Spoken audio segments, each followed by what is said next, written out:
Hello everyone. This is your friend from Naruto Audio Fanfics, and we are back once again with a brand new fanfic. Which is what if Naruto was chosen by the Shinigami to rewrite fate, and Tsunade, Mikoto, Kushina, Mei, Yugito, Konan, Kurenai, Enko, Samui and Hinata became part of his forbidden harem, part 1. If you enjoy this story, don't forget to hit the like button, thumbs up, and subscribe to the channel for more amazing Naruto fanfics like this.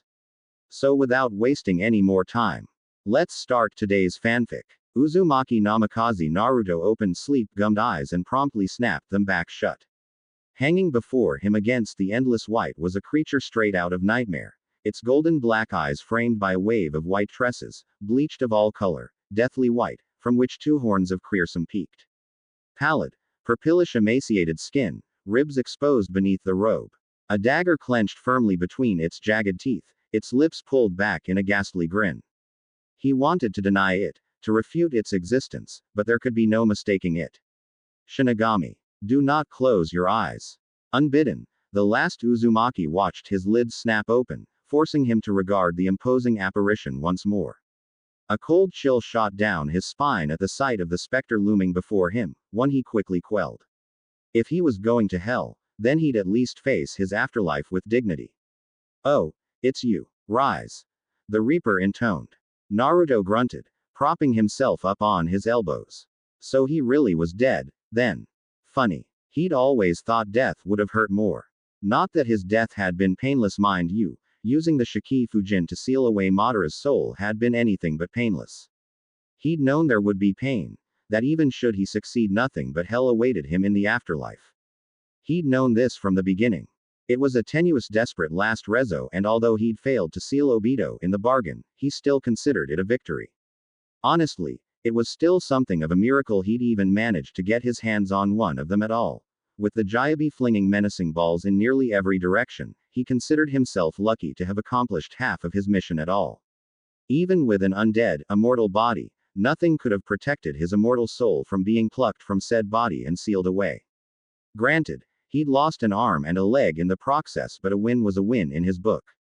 Uzumaki Naruto had left the world of the living knowing that, while he may have failed to preserve the lives of his friends and family, he'd managed to take the man responsible for their deaths with him in the end. He could take some small solace in that fact, at the very least. He was sorrowed to have lost so many, with nothing to bring them back. If I could do it over again.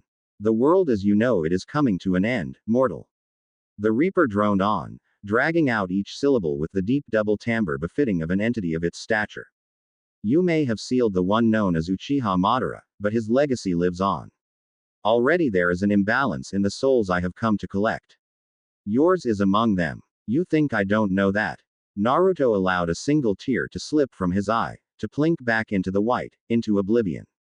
We failed. I failed. The war is over. We lost. Because they had failed. The Shinobi Alliance had been all but decimated. All but the Raikage were dead.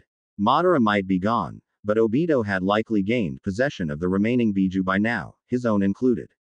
His only regret was that he hadn't been able to try and drag Obito with him to hell.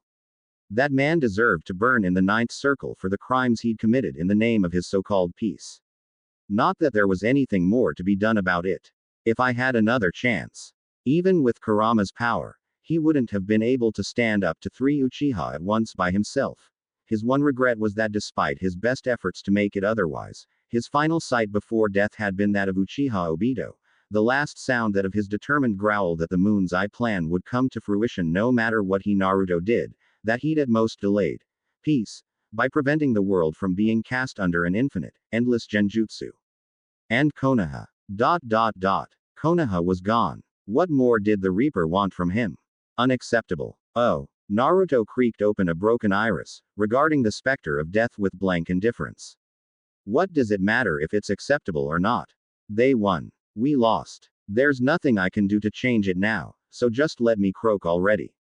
Besides, it's not like I've got anything left to live for. Kakashi-sensei, Sakura-chan, Ba-chan, Neji, Hinata, Shikamaru, they're all dead. I already know I won't be joining them. You might as well devour it now. My soul, that is. The Shinigami stared at him for a long moment, as though weighing its decision. If it was going to eat him, he just wanted it to be over with already. But the Shinigami did not devour him. Instead, its gaze became aloof and distant, as though it were peering at something many leagues in the distance. There is an imbalance. The Reaper repeated. I cannot allow this to stand. Inwardly, Naruto bit back a groan. He had a bad feeling about this. Can't allow what to stand. The Shinigami rounded on him with a hiss of breath. The Uchiha's genjutsu, was its growling reply as it spun away from him. With so many under its spell, humanity no longer fears death, nor are there any souls left for me to reap. Unacceptable. This transgression shall not go unpunished. White robes whistled soundlessly as it wheeled around to face him again, golden eyes ablaze. Mortal, what are you thinking in this instant? Hey, your thoughts? The Reaper repeated. I was thinking of, Naruto bristled, the rest of his sentence left unspoken. He'd been contemplating what he'd done wrong, what he could have corrected if he had a second chance. A fresh start. A second chance. At first the Reaper didn't seem to register its words, its unholy eyes shrinking to mere pinpricks of brilliance. Suddenly and without warning, it reached a clawed hand up to its hair and yanked down. Hard. Naruto didn't have a chance to protest. He could only gag as his soul flowed from Reaper's mouth, and into his own, pouring life back into his body. Sensation flooded his limbs as life returned to them, enabling his body to move properly as he wished. This one would ask a boon of you, mortal. Undo what has been done. Hey, I shall return to you the yin chakra of your tenant, bequeathed to me by your father. It decided after a moment's consideration. Be thankful. Before Naruto could protest, the Shinigami removed the knife from its mouth and, without warning, plunged it to the hilt in its stomach. Gore squirted out of the wound, wrenching Naruto's stomach from within, though the wound was not his own. What the hell are you doing? He gawped as the Shinigami dragged out a milky white substance from its stomach that looked succinctly like, was that a soul? Without a word, the Reaper draped its essence across his prone form, suffusing his body in a warm glow from his head to his toes. He struggled to his feet, gawping as the Nine Tails chakra flared about his body, only to vanish an instant later. He could feel the power of his tenant rushing through his veins, the only absence was its consciousness. There. The Shinigami took the knife between its teeth once more. Your chakra is restored to you. Use it well and wisely. I don't want it. Oh. Like an iron trap, the Shinigami's gaze locked onto the shinobi's own. The sheer intensity of its stare, the sudden ice in its expression, was enough to silence the blonde. Nothing moved. Nothing at all. And then it spoke, voice black as pitch, eyes cold as the coldest winter. Your soul is already in my domain, mortal. The Shinigami rumbled. It is now mine to do with as I please. You have no say in the matter. Regarding that, you will require more than just the chakra of your tenant to succeed in your mission. Much more. Naruto felt his stomach twist in disgust and revulsion as the Reaper plunged a long-fingered hand deep into the gaping wound in its stomach, driving its arm to the elbow as it sought something within its innards. Naruto looked away, unable to bear such a sight. Rather, he tried. Something in those golden black orbs riveted him, forcing him to look on as the Shinigami finally found what it sought. Abruptly it stilled, its cold eyes locking upon Naruto. Prepare yourself. Prepare myself for WHAAAAAAAAAAAAARGH. Naruto cried out in pain and surprise as the scalding liquid struck his eyes, searing itself into his retina. He doubled over in utter agony. It felt like someone had plunged burning brand into both his eyes. They burned. Oh dear Kami, did they burn? You, what the hell did you just do?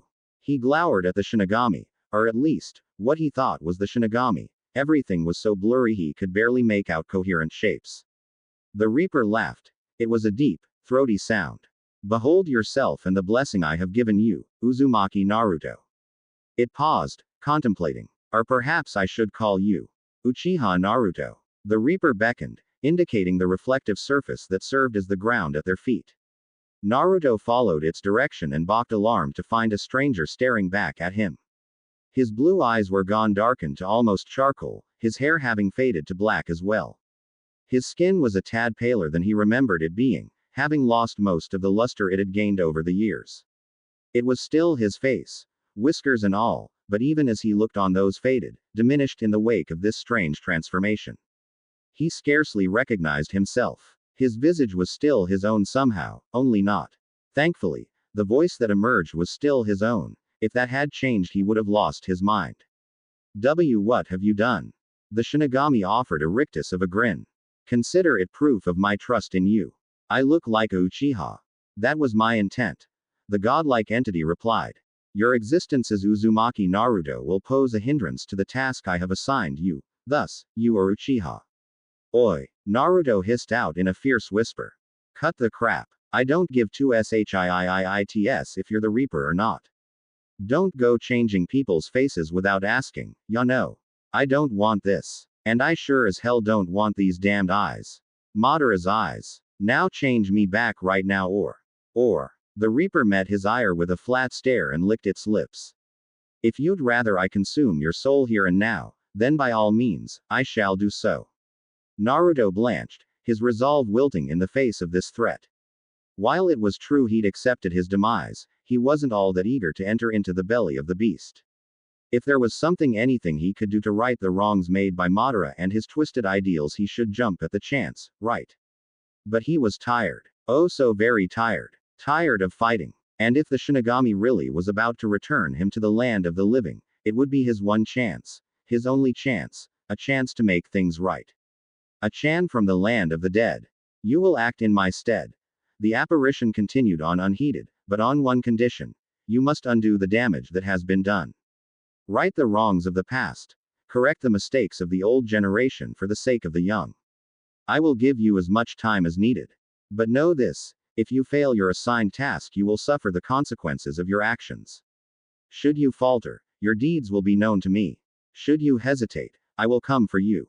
Should you perish before completing your assigned task, I will devour you, trapping your soul in my stomach until the end of time. This is our pact. This is our contract. But we have tarried in limbo too long. There is work to be done, and you are the one who must do it. Don't I get any say in this? Naruto groaned. None. The Reaper growled. Now be off with you. Now wait just a damned min. Ute. Naruto blinked and the white was gone. In its place hung a full moon, peeking out beyond the rim of the clouds, gazing upon a sea of trees below. Falling. Falling. He snarled in surprise, flinging a hand out to snare the nearest branch in his grasp, his fingers wrapping around the damp pines like an iron vice. Grunting as he struggled to arrest his momentum, the former Jinchuriki tethered himself to the tree with chakra, sticking to its surface as one would the ground. He hung there for a moment, his senses still reeling from the sudden drop in pressure. Oi, oi, he grumbled to himself, at least drop me on solid ground, ya know. He frowned up at the moon. Evidently Obito had yet to enact the moon's eye plan. Inwardly, he heaved a sweet sigh of relief. Thank Kami in heaven. There was still time, then. Time enough to find that prick of an Uchiha and drag him down to hell. Then he would find Sasuke, beat the ever-loving crap out of him and… What have we here? Taking a moment to orient himself, he caught sight of a telltale flicker of movement only a few feet below his perch. Stilling his breath, he waited until they were past before taking stock of them. 3 grown men, and 1 girl with strikingly scarlet hair. She couldn't have been more than 4 years younger than him, placing her near 14 or 15 years of age. He couldn't see their faces as their backs were to him, even so he doubted he would have been able to make them out in the gloom. Still, something struck him as odd. Though the group of shinobi encircled her, suggesting they weren't, in fact, an escort after all, her hands were held behind her back. Why would anyone walk like that? A knot of rope around her wrists merely confirmed his suspicion, as did the hands of the man who held it. Kidnappers. Naruto's mind raged, torn between reluctance and resistance. Did he really have the time to play hero right now? For all he knew, Obito was preparing the moon's eye plan even as he dithered here. Eventually anger won out. He felt his eyes begin to burn as he watched them creep further and further away, blissfully unaware of his presence. That didn't last long. He descended feet first from the trees, dropping like a wraith toward the head and shoulders of the straggler, the one holding the rope. There was a brief moment of tense silence, the man's knees buckling beneath his sudden and unexpected weight, his fingers falling slack around as he reached up to remove the obstruction. By the time he'd realized his own peril, Naruto's hands had already closed around his mouth and face, muffling his cry of pain, as his knees struck the damp earth. The Jinchuriki felt no pity for his victim. A vicious twist of the wrist and he was gone, the life leeching from his eyes before his body could touch the ground. Naruto bolted upwards from the corpse and lunged forward, hoping to take the remaining shinobi by surprise. And for a moment, it seemed that he would. Both men still had their backs to him. They were yet unaware of the sudden demise of their compatriot, ignorant that their captive had slowed her pace to a near crawl behind them. Naruto dared to hope he might yet escape from this scuffle unscathed and continue on his way. His hope shattered as a small squeak pierced the air. Both men rounded as one, a brace of shuriken flying from their fingertips in the time it took a lesser man to blink. Thankfully, Naruto was not a lesser man. In the time it took the girl to squeak in surprise, he'd already dropped flat to the road. The deadly throwing stars now whistled harmlessly over his head. As the last of the lethal projectiles whisked themselves by, he was already in motion, lunging into the moonlight, throwing himself between the men and their captive before they could even comprehend his presence. Beneath the light of the moon, he was finally afforded a clear picture of her captors, and they, him. Their faces weren't even remotely worth mentioning, although they did stiffen as he stood to his full height. Oi oi! The hell do you guys think you're doing? Naruto growled, recognizing their Hishiates belonged to Kumogaku. Doesn't your Raikage have better things to do than kidnap little girls? We're in the middle of a war for Crisix. He balked as the two remaining Cloud Shinobi exchanged a glance, took one look at him, then at his Hishiate, and drew their kunai. Shit, an Uchiha, one of them exclaimed. Hey, I'm not an. Kill him, cried the other. A muscle jumped in the blonde's jaw. Try me. Gwa. The last of her abductors toppled backwards, gurgling as he clutched at his now broken windpipe with both hands. Naruto contemplated him a moment longer, savoring his stricken expression, before a roundhouse kick smashed into his now unprotected stomach. A third and final blow put him out of commission altogether, sending his body careening through the undergrowth. Naruto watched him fall and had to visibly bite back a laugh at the ease with which he dispatched his opponents. And to think they called themselves shinobi. Their movements were slow and predictable. It was almost laughable. No, it was laughable. He needn't have killed those two, but with those injuries, they wouldn't be waking up for a good long while. A soft whimper abruptly reminded him of his place. You Uchiha. Naruto rounded on the voice with an exasperated hiss, his eyes wild, and stopped. The red-headed girl was looking up at him with something akin to shock, or perhaps it was awe. He couldn't be certain of it in the dim light. He was, however, certain that she was looking at him. Oi, I'm not. He frowned down at her, the words dying on his lips as he caught a glimpse of himself in a nearby puddle. Sinister scarlet orbs stared back at him, ringed by a single tomo in each iris. Sharingan. Naruto bristled at the sight of the cruel crimson eyes, unable to accept that they belonged to him, to the sinister visage staring back at him. So it wasn't a dream after all. The Shinigami really had with his DNA. Apparently that angry outburst earlier had been enough to unlock the vaulted eyes of the clan. Not his clan. Not. Naruto refused to think of himself as one of those stick-up-their-ass Avengers, even with his newfound powers and appearance going hand in hand. Damn you to hell, Shinigami. He contemplated the quivering kunoichi. She had to be at least a genin for what felt like an eternity. Clearly, judging by her Hishiate, she was from Konoha. But why would Kumo try to kidnap someone so suddenly? There was a war on, for the love of Kami. What possible purpose could the kidnapping of a single soul serve? Ah, hell. He had to at least try and get her back to Konoha. She didn't look to be in any real shape to make it back on her own anyway. Hey, you alright? He asked. She continued to stare at him, her mouth agape. Naruto took a deep breath and closed his eyes. When next they opened, he saw no hint of the accursed copy wheel in them. Hello? Anyone home? Scowling, he waved a hand before her face, eliciting a slow series of blinks. Doubtless she was still in shock over her recent release. How did you find me? She asked softly. She speaks. Naruto couldn't help but chuckle to himself. As to how I found you, well, I guess you could thank your hair. He didn't feel like explaining to her how he had literally fallen out of the sky. Still, there was something oddly familiar about this girl. But what was it? The eyes. Her hair. He couldn't quite place his finger on it. Inexplicably, the girl flushed. You followed me because of my hair. Not just because of your hair. Naruto tried and failed to keep the grin from his face as he poked at her hishiate. Because you're a comrade. You know what they say. Those who break the rules are scum, but those who abandon their comrades are even worse than scum. As he looked on, her cheeks continued to darken, as though heated by a furnace from within. Why was she blushing? Shrugging, Naruto stooped to untie her, slicing through the knot binding her wrists with a simple slice of a kunai. The girl mumbled her thanks and rubbed at her wrists, still refusing to look him in the eye. Strange. She refused to look at him even after he'd saved her. It hardly looked as though she'd be walking back to the village, either. Seeing no other way, he reached down and smoothly swept the genin off her feet as easily as a groom would his blushing bride. That got a reaction out of her. The kunoichi sputtered in surprise, her face flaring a shade brighter than even her silky scarlet hair. Hey, wait a minute, she cried. What are you doing? Isn't it obvious? Naruto couldn't believe her gall. Here he was trying to help her, and still she was being indignant. You can't walk, so I'm carrying you. The girl grew still at this, her large eyes growing larger still.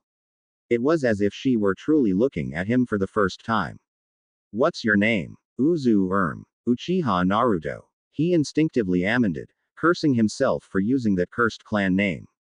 And just who the might you be, chibi? The girl puffed out her cheeks in defiance. I'm not a chibi. My name is Uzumaki Kushina, Databane. Databane. Naruto dropped her like a hot potato. He felt color drain from his face, felt a cold sweat break out across his broken and battered body. Before his mind shut down, he understood two things. First, and foremost, this little girl was beyond any shadow of a doubt, his mother.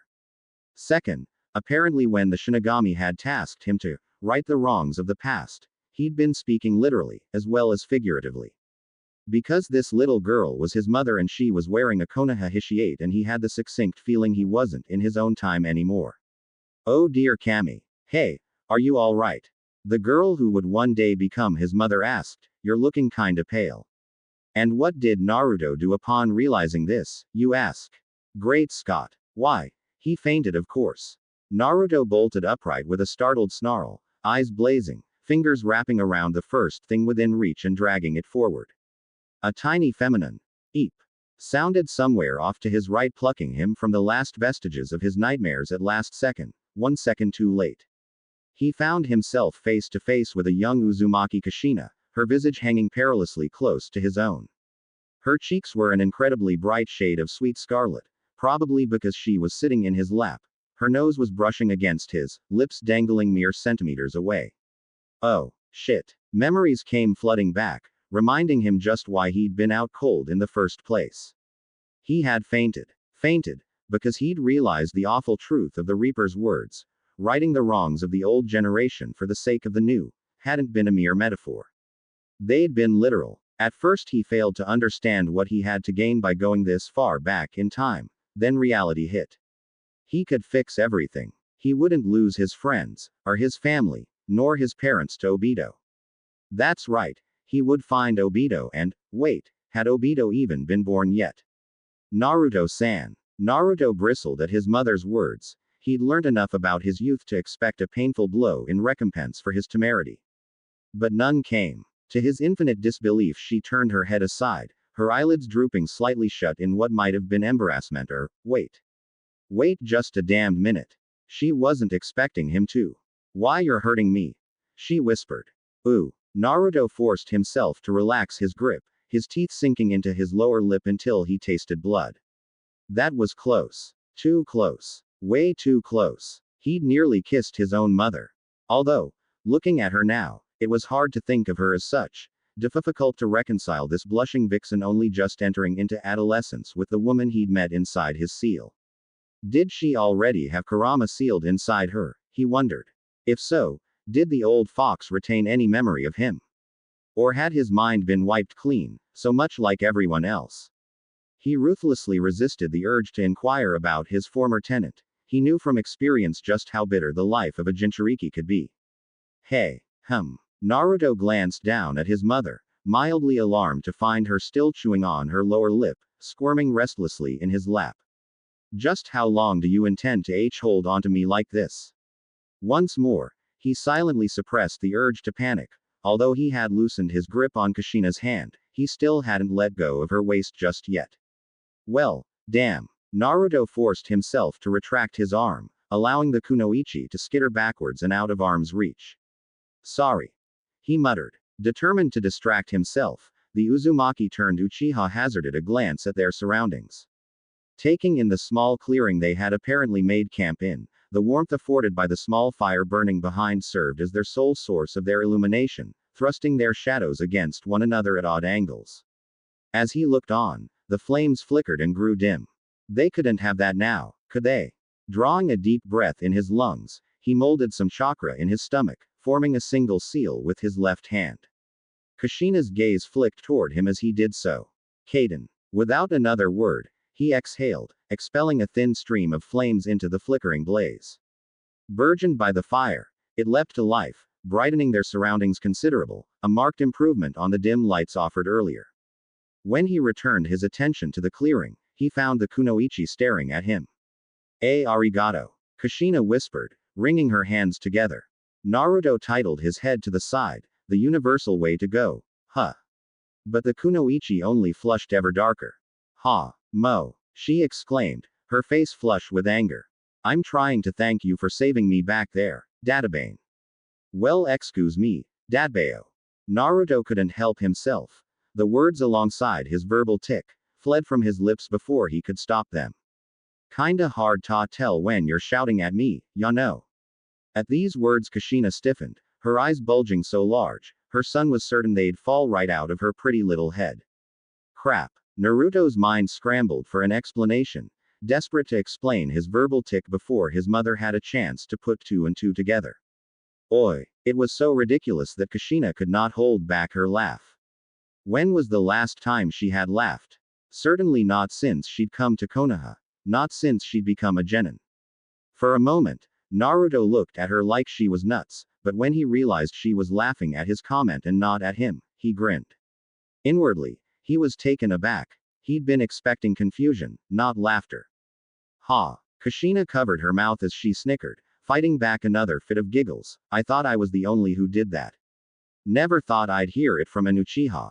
Despite himself, the former blonde sweat dropped at the girl Fro would one day become his moth. Was she really going to accept such an implausible answer based solely on her own observations? Ah, well. He shrugged to himself, might as well play along. Well, I'm not like most Uchiha. Yeah, I noticed. Kushina beamed, a bright smile lighting up the features of her face. For starters, you don't have a gigantic stick up your. Naruto tried his best not to laugh. He really, truly did. But the moment his mother mentioned the words, stick, and ass, it was all he could do to contain himself.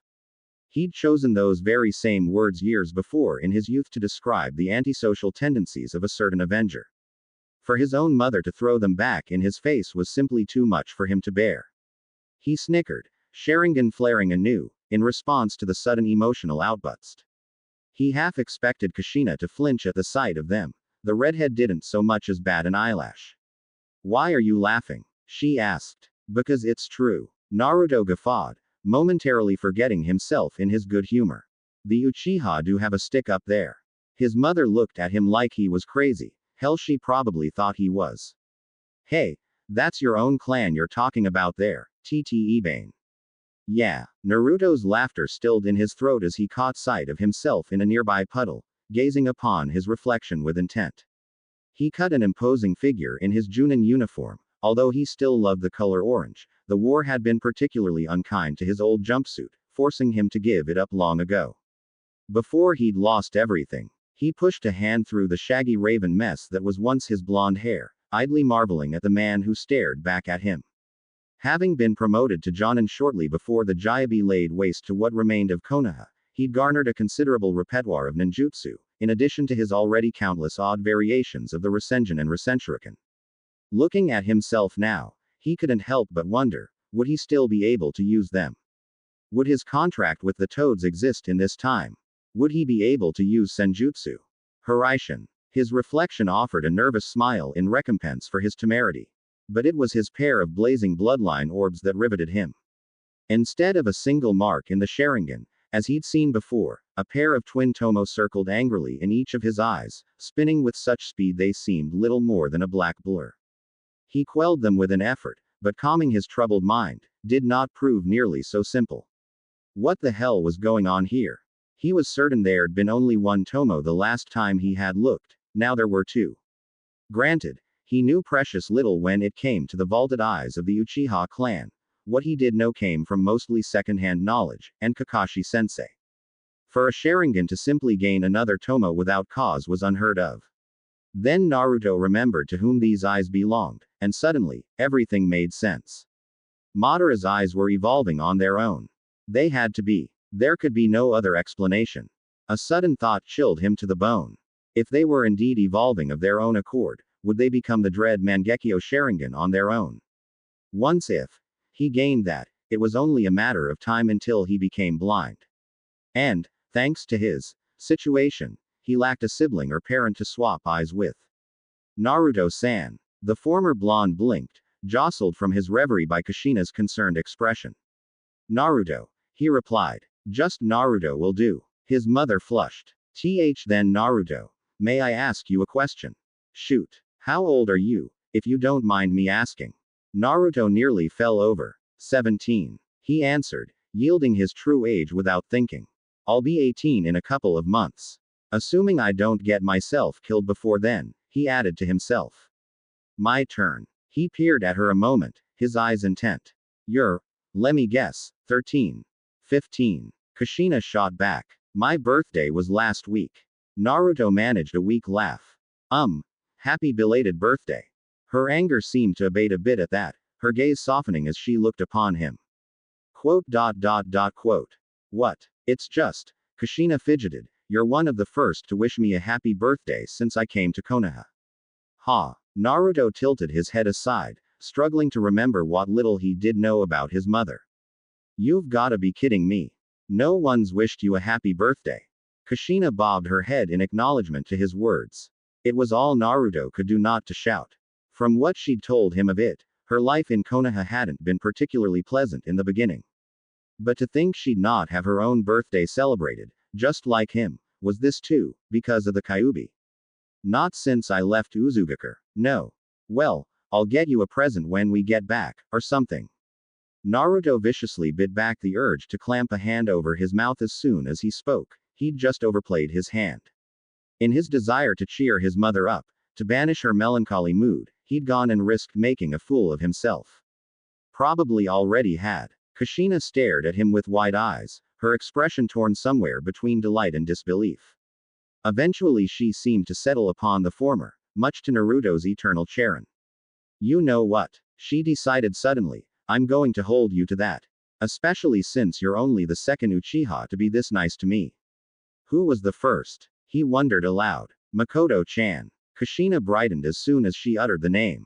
She's my best friend. You'd probably like her. Mikoto. Something stirred in Naruto's memory at the mention of that name.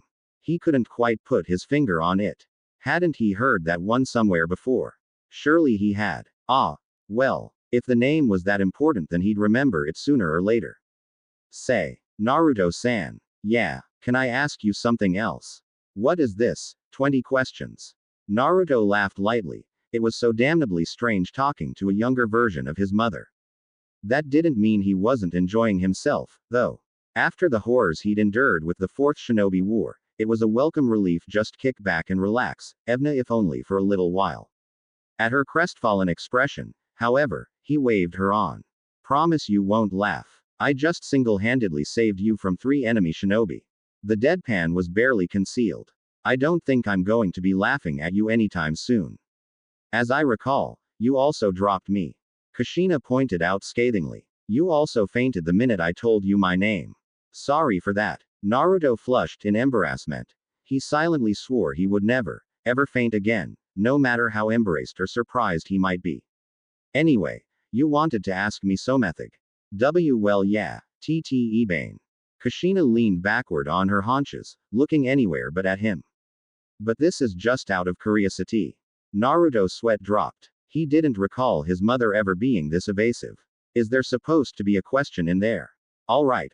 Alright. The genin shook her head, her cheek burnished a sweet shade of scarlet. I'm just going to come out and ask. Naruto steepled his fingers and laid his chin upon them, doing his best to keep the smile from his face as she struggled to formulate her inquiry, his own embarrassment forgotten.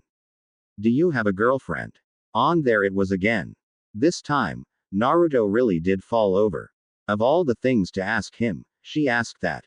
Groaning, he dragged himself back onto the log, only to find Kushina eyeing him intently, her violet orbs piercing him where he stood. Damn it. Though she was easily 2 years his junior, he found he just couldn't bring himself to deny her when it came to questions such as these. He could have lied to her, vehemently denied it, but in the end, he chose the truth of a different sort. And no, he admitted, the words burring in his throat.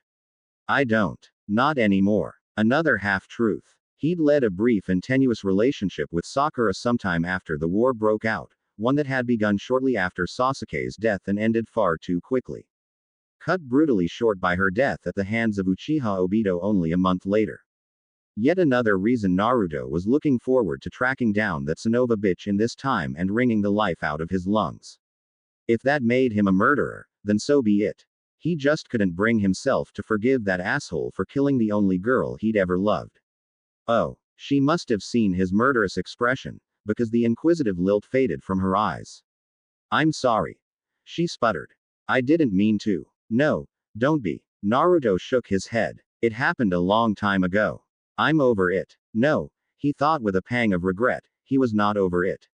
Sakura's death still cut him like a knife at times. They could have had something special, something wonderful. That month, brief though it might have been, had been the best month of his life. They'd been each other's first. There had been talk of starting a life together, of raising a family, when their war was finally over. And then Obito gutted her like a pig. He would never forgive him for that. Never. Naruto was normally a peaceful person most of the time he was undertaking this, for that very reason, but for that man, he would make an exception. A very painful exception. Was she special to you? Kushina asked with renewed interest. Now that she knew he wasn't angry with her, she seemed intent to milk him for every little detail. Naruto was happy to oblige her. It was always better to focus on the happy times than the dour, after all. Yeah, Naruto felt a wistful smile tug at his lips. She was. What happened to her? She died. Kushina flinched. Naruto didn't blame her. Not their baka. That tickles. Even now, he could still hear her laughter. He felt his heart lurch a little bit. Although Sakura had long since passed, the pain of that passing still surprised him sometimes. It was like a punch in the gut. A soft touch on his sleeve drew his attention. Naruto blinked in surprise, startled to find Kushina's hand resting on his own. I'm sure she loved you very, very much. Naruto bit back a laugh. Ironic, that he was the one being consoled here. By his own mother. She didn't press him for details and she didn't tell him how sorry she was for his loss. She didn't berate him for pursuing the path of revenge in the first place. Since rescuing her only hours before, she had not even tried to pester him about what his true intentions were, which was more than a little puzzling. She just looked at him, with those overlarge violet eyes and held his hand.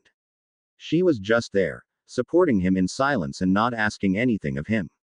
Mystified, Naruto felt like she understood a little of what he was saying. He found himself intertwining their fingers just to see what it felt like. Yeah, he said. After Sakura's death, the only time he really came into actual physical contact with other people in the future was when he was fighting them. That had been life with the Fourth Shinobi War. That was the life he'd lived after losing his love, a life full of loneliness and distrust. It was all he'd known for the last year of his existence. Feelings like those didn't fade away overnight. Must have been my smoldering good looks, he muttered to himself, reflecting on his change in appearance. It was difficult to accept he was here, trapped in the past, in a body he barely recognized as his own. Difficult but not unacceptable. Now that he was here, could change things for the better, correct all those mistakes made, help all those who suffered. But he had to be careful. If he changed too much, if he altered the timeline with impunity, he might wipe out lives that had yet to be born. Although he was still struggling to find a way to go about that. Come on. She rose and tugged on his hand, indicating a pair of sleeping bags she'd laid out near the firelight.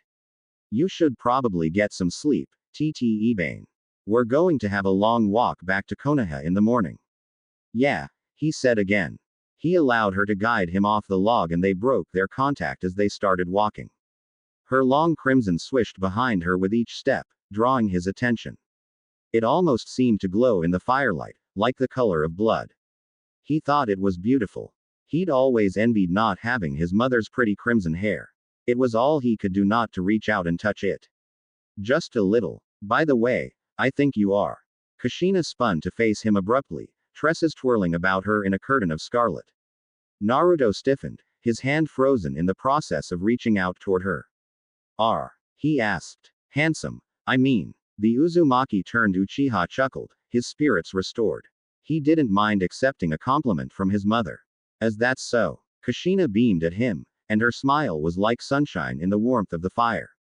Let's get some sleep then, shall we? She turned in place. We're pretty far from the border, I think. We should be safe here. Her gaze flicked toward the flames in an unspoken question.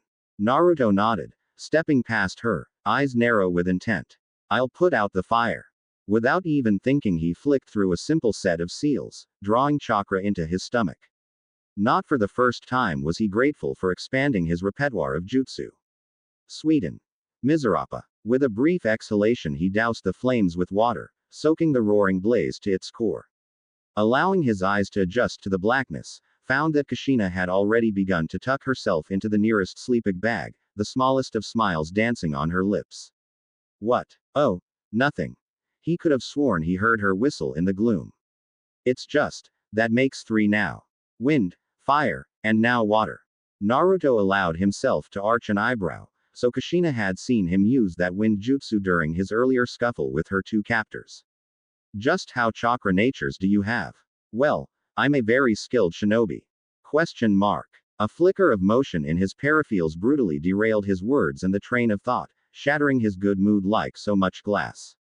Naruto frowned, his gaze shifting from Kushina, sliding across the clearing, tracking with the mombement. There, lingering just beyond the light of the fire. A shadow. But not just any shadow. Human, crouched low and toward the brush, obviously intent on remaining hidden. A shinobi. Shit. Naruto gave no outward sign that anything was wrong. He merely kept his gaze trained on Kushina, all the while eerily aware of their soon-to-be attacker closing in behind them. It was only when he caught sight of the telltale flash of a Kumogakure Hishiate that he permitted himself a soft snarl. Shit. Naruto. Kushina said his name, but she may as well have whispered to him for all the good it did. His mind was already working, trying to figure out where he'd gone wrong. Shit. He cursed himself for not realizing it sooner. Shinobi always operated in a 4-man cell. Always. He'd taken out 3 of them guarding Kushina, which meant the 4th had likely been on recon at the time. Well, if he thought he'd get him with his guard down, he would be sorely disappointed. Slowly, the man pulled what looked like a giant shuriken from his back, committing a few precious seconds to drawing the ungainly weapon. A slow smile plucked at the corners of Naruto's mouth. He'd been waiting for just that opportunity. Gotcha. In the time it took the man to position the weapon, the former genin had already closed the distance between them. A faint draw upon what remained of the Kyuubi's chakra was more than enough.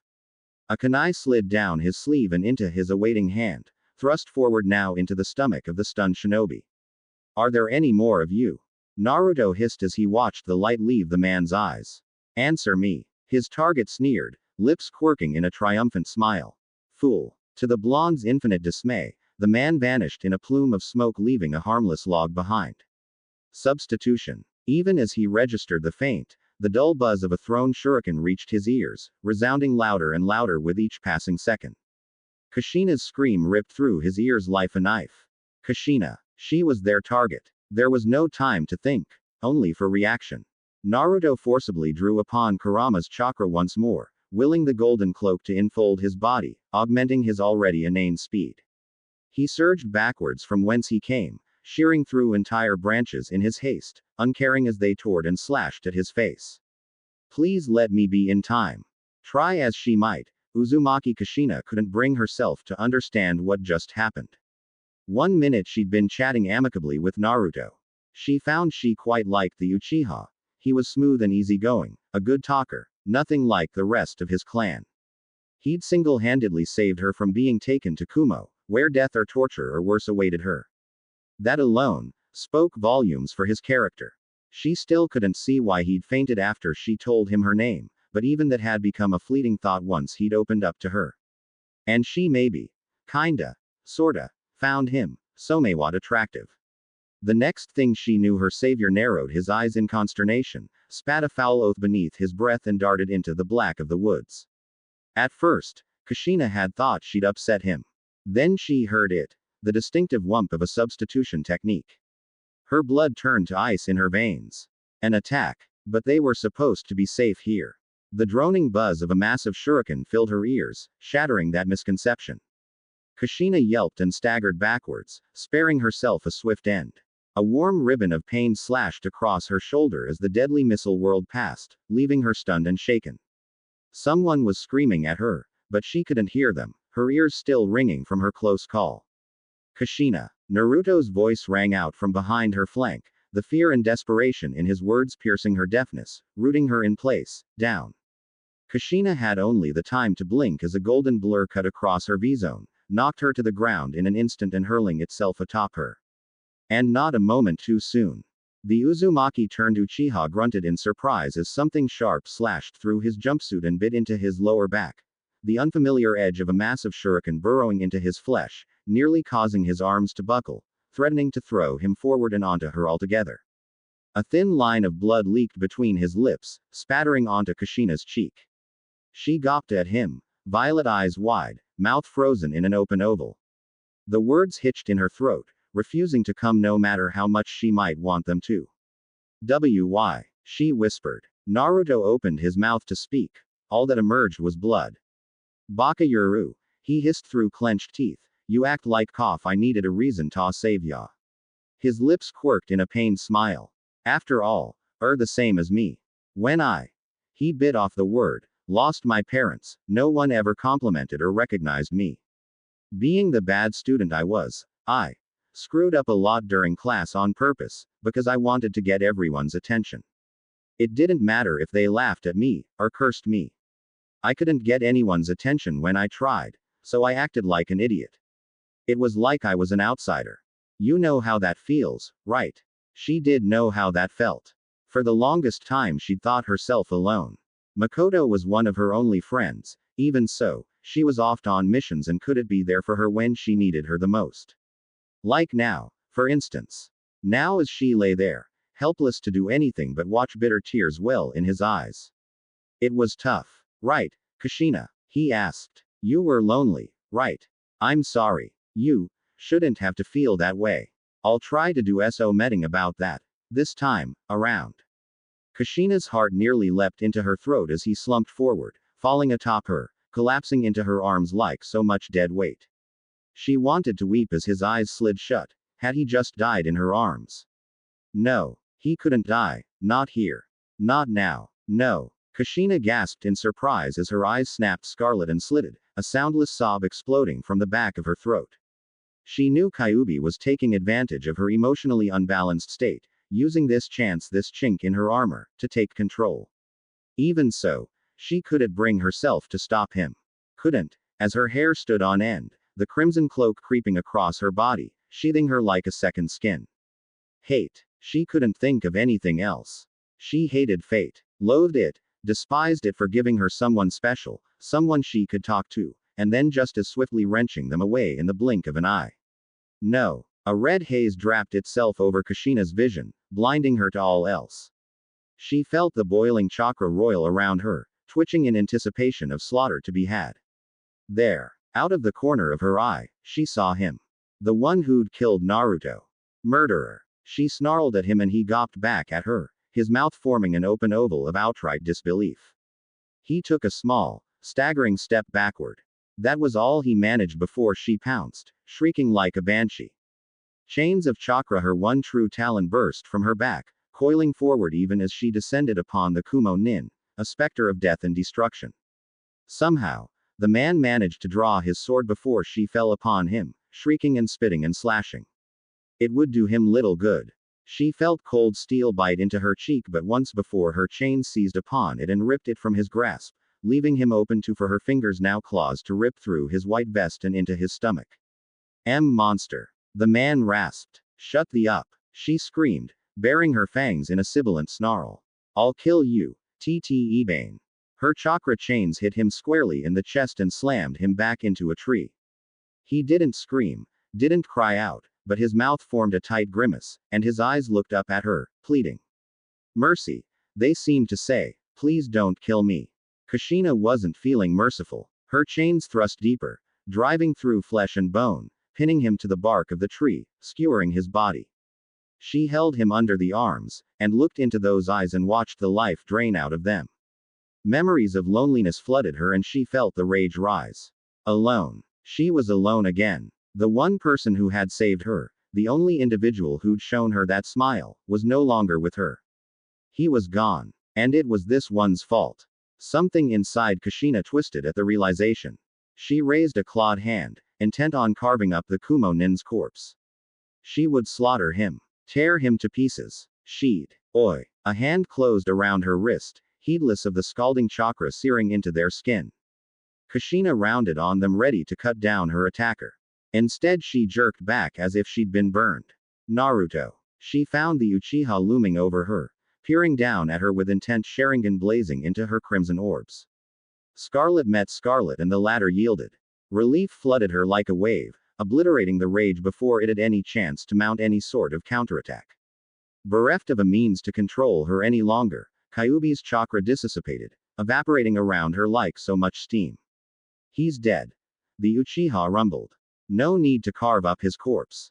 Kushina's eyes widened. She had not been expecting this at all. But I thought I was dead. Naruto arched an eyebrow. The corners of his mouth lifted, quirking into a wry grin. Sorry, but I won't die that easily. He was alive, but his wound, she'd thought. Baka. She sobbed, her fists curling feebly against his chest. Baka baka baka. I thought you died. Thought you were dead. NNRGH. Naruto doubled over in her embrace with a groan, touching a hand to his back. His hand came away covered with blood. You're hurt. Just a flesh wound. He chuckled, waving her concerns aside. Don't worry, I'll heal. What d'you mean you'll? Shish. He hushed her. Let me have a look at you. Naruto was painfully aware of what he'd done. In saving Kushina a second time, he'd unknowingly mirrored the actions of Iruka-sensei. But it was the truth. His mother was the Jinchuriki of the Kyuubi before him. She had already suffered torment before it was sealed inside her. He felt a touch of guilt at feigning his death back there, but he'd had no choice. That shuriken had been coated with poison. It had taken time and a sizable portion of Kurama's chakra to purge it from his system. But now he knew for certain. He need no longer ask Kushina Uzumaki if she was currently the container of the nine tails. Now he knew. You saw that, huh? She seemed almost sheepish. I did. Naruto could already feel his back wound closing. Evidently he'd retained his tenant's regenerative properties.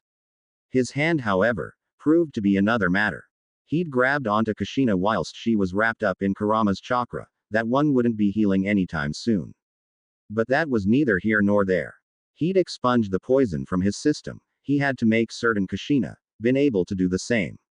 Slowly, so as not to startle before. Hold still. He placed a hand to her cheek, another to her shoulder, his palms radiating green light. You've been poisoned. I need to draw out the venom. Sakura had, at his insistence, taught him some of her medical ninjutsu. He absolutely sucked at it most of the time, and it drained his chakra like no tomorrow, but he at least knew enough to safely neutralize foreign toxins.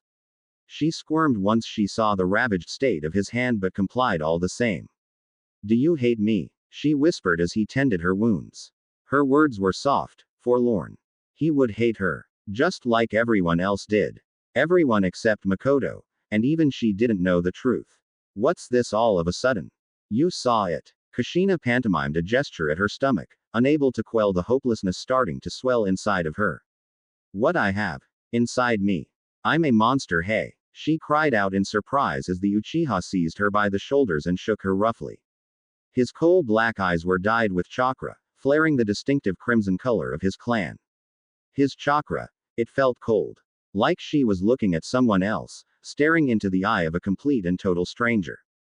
His tomo entranced her, spiraling hypnotically before her face, little more than a blur before her eyes. He gripped her tighter still, shoved his visage dangerously close to hers. Never, he hissed, words rough with anger, call yourself that again. But I, never, Naruto growled. His tone left no room for argument. Why the hell would I hate you for something you're not? At his words, Kushina felt herself begin to break, all the barriers she'd built in her mind come crashing down around her ears. When the tears came, she couldn't stop them. This was all too much. Too much to hope for, let alone dream. In the span of only a few hours her life had gone from a lonely little existence to this. This. She hadn't expected anyone to look for her to begin with, let alone rescue her, and all because of her hated crimson hair. Arigato, she whispered, hugging him tightly, burying her face in his chest in a vain effort to hide away her tears. Thank you so much, Naruto-kun. She felt the tension ease from his shoulders as she held him, felt him relax albeit marginally into her arms. His heart thudded warmly against her ear, a soft, reassuring rhythm that promised her all would be all right. A sudden swirl of leaves broke that promise. Kushina felt words leave her as a young man of roughly 15 years or so emerged from a body flicker. His shaggy blonde hair framed cold blue eyes, eyes that told the world he'd come here been expecting a fight. She felt her heart lurch at the realization. Minato had been following her, too. He'd come to save her. But he hadn't been expecting someone to beat him to the punch. To her, she watched the emotions flicker over his face. Confusion, suspicion, sadness, and anger. It was gone too quickly for her to tell. Kushina, he paused as his eyes fell upon Naruto, and her close proximity to him. His face fell. It seems I'm interrupting something. I can always come back later if you'd like. Minato. She sputtered in surprise, scrambling to her feet. When did you? Naruto scrubbed his hand against bloodshot eyes, silently fighting the urge to simply pass out. Because this had to be a dream. It must have been a dream.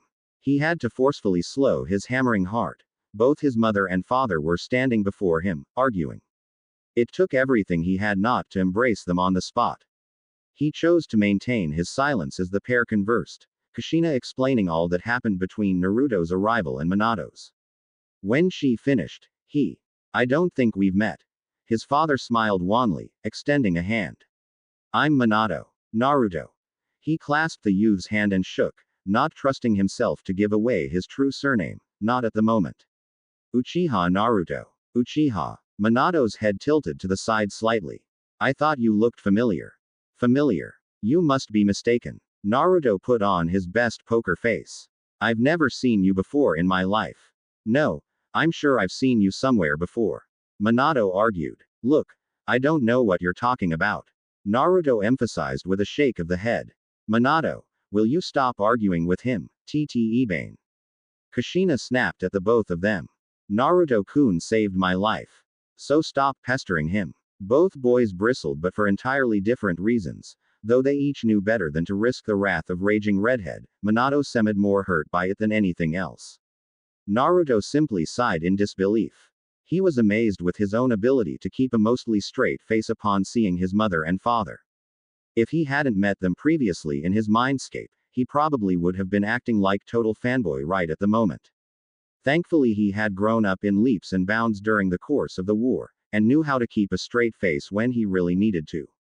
It was perhaps a bit easier to deal with than it would have been otherwise considering he was currently older than his future father and mother.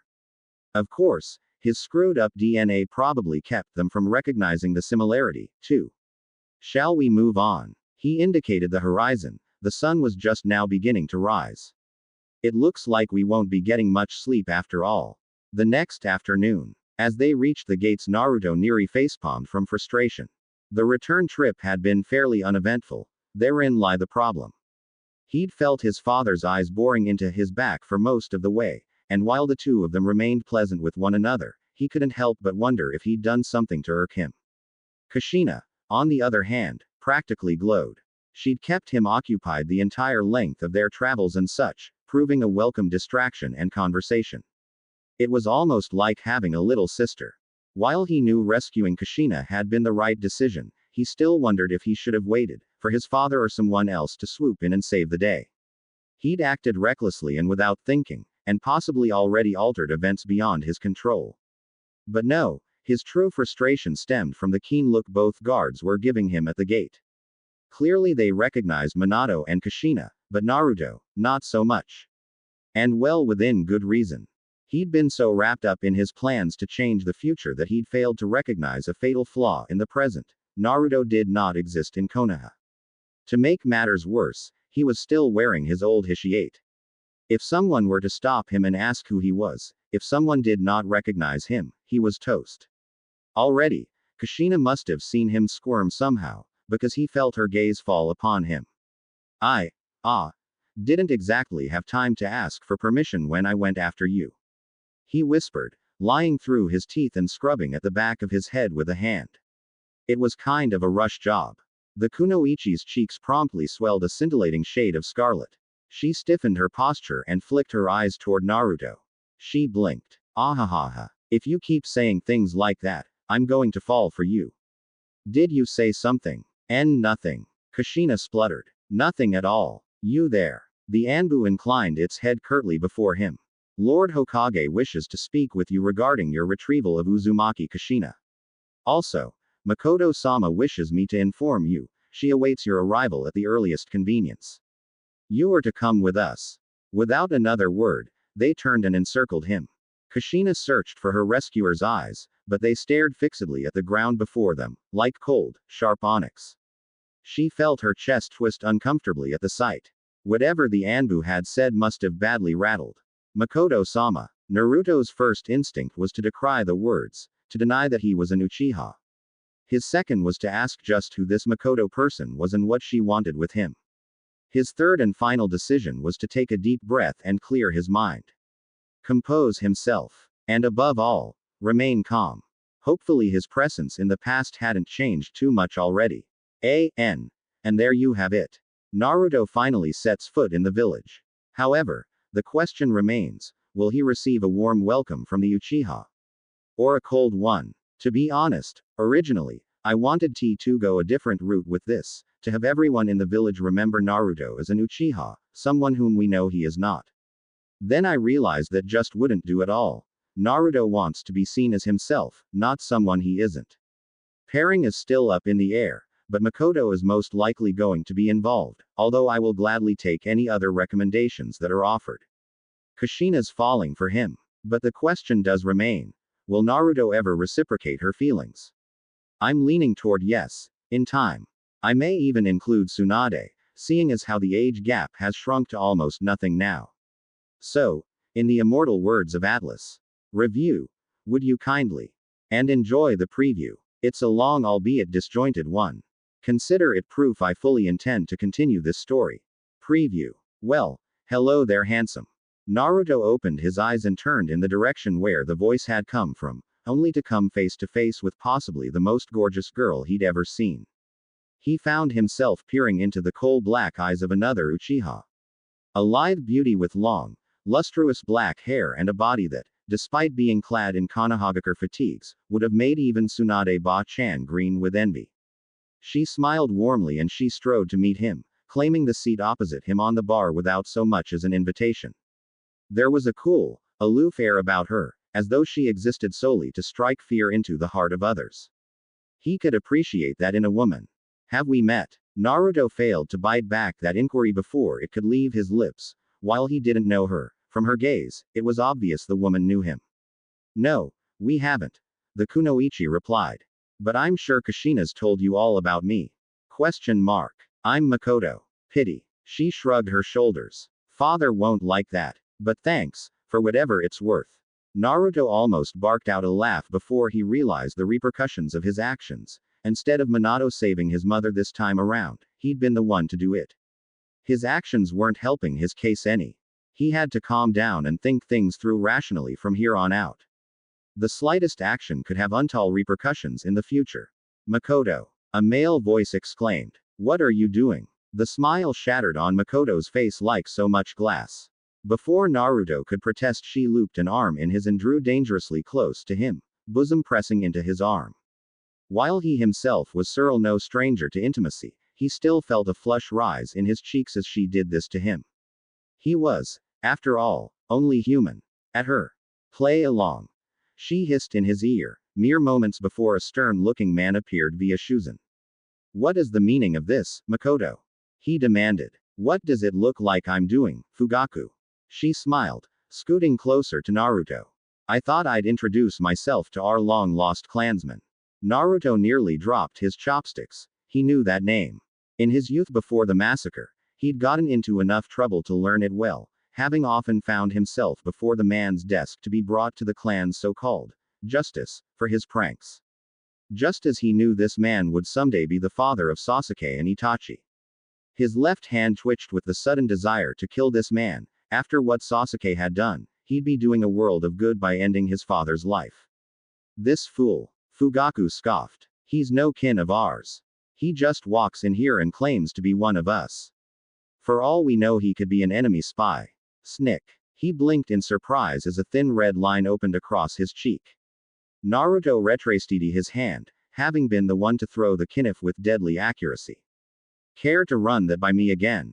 Kami, I am so sick of him. Mikoto groaned the moment he was out of earshot. All he does is prattle on like an idiot. He isn't he? Naruto muttered into his drink. Mikoto shook her head, raven tresses swaying from side to side. That's not it. I'm the representative of the whole clan. If the clan is in a bad position, I must protect it. I'm an only child and my father isn't getting any younger. So the job of looking after the clan must be left to me. My father is the supervisor of that job, so that's probably why he pays so much attention to me. But with conversations between us alone. Today, when Oto-san spoke with me, he spoke of you, and what you did for Kushina. You were bold, reckless, not a thing like Fugaku, not even in the slightest, and because of that, I think he's a bit jealous of you, frankly. Naruto groaned. Well, isn't that just lovely? Kaden. Fugaku snarled. Gukaku no Jutsu. Naruto balked as the stream of fire gushed toward him. Unbidden, the memory was there, hand signs and all. Naruto reeled as a wealth of information flooded his mind. It was as if every jutsu Madara had ever seen, ever mastered, was now his own. And he knew just which one to use. Steeling himself, he drew in a deep breath, kneading the chakra in his stomach, giving it shape and form.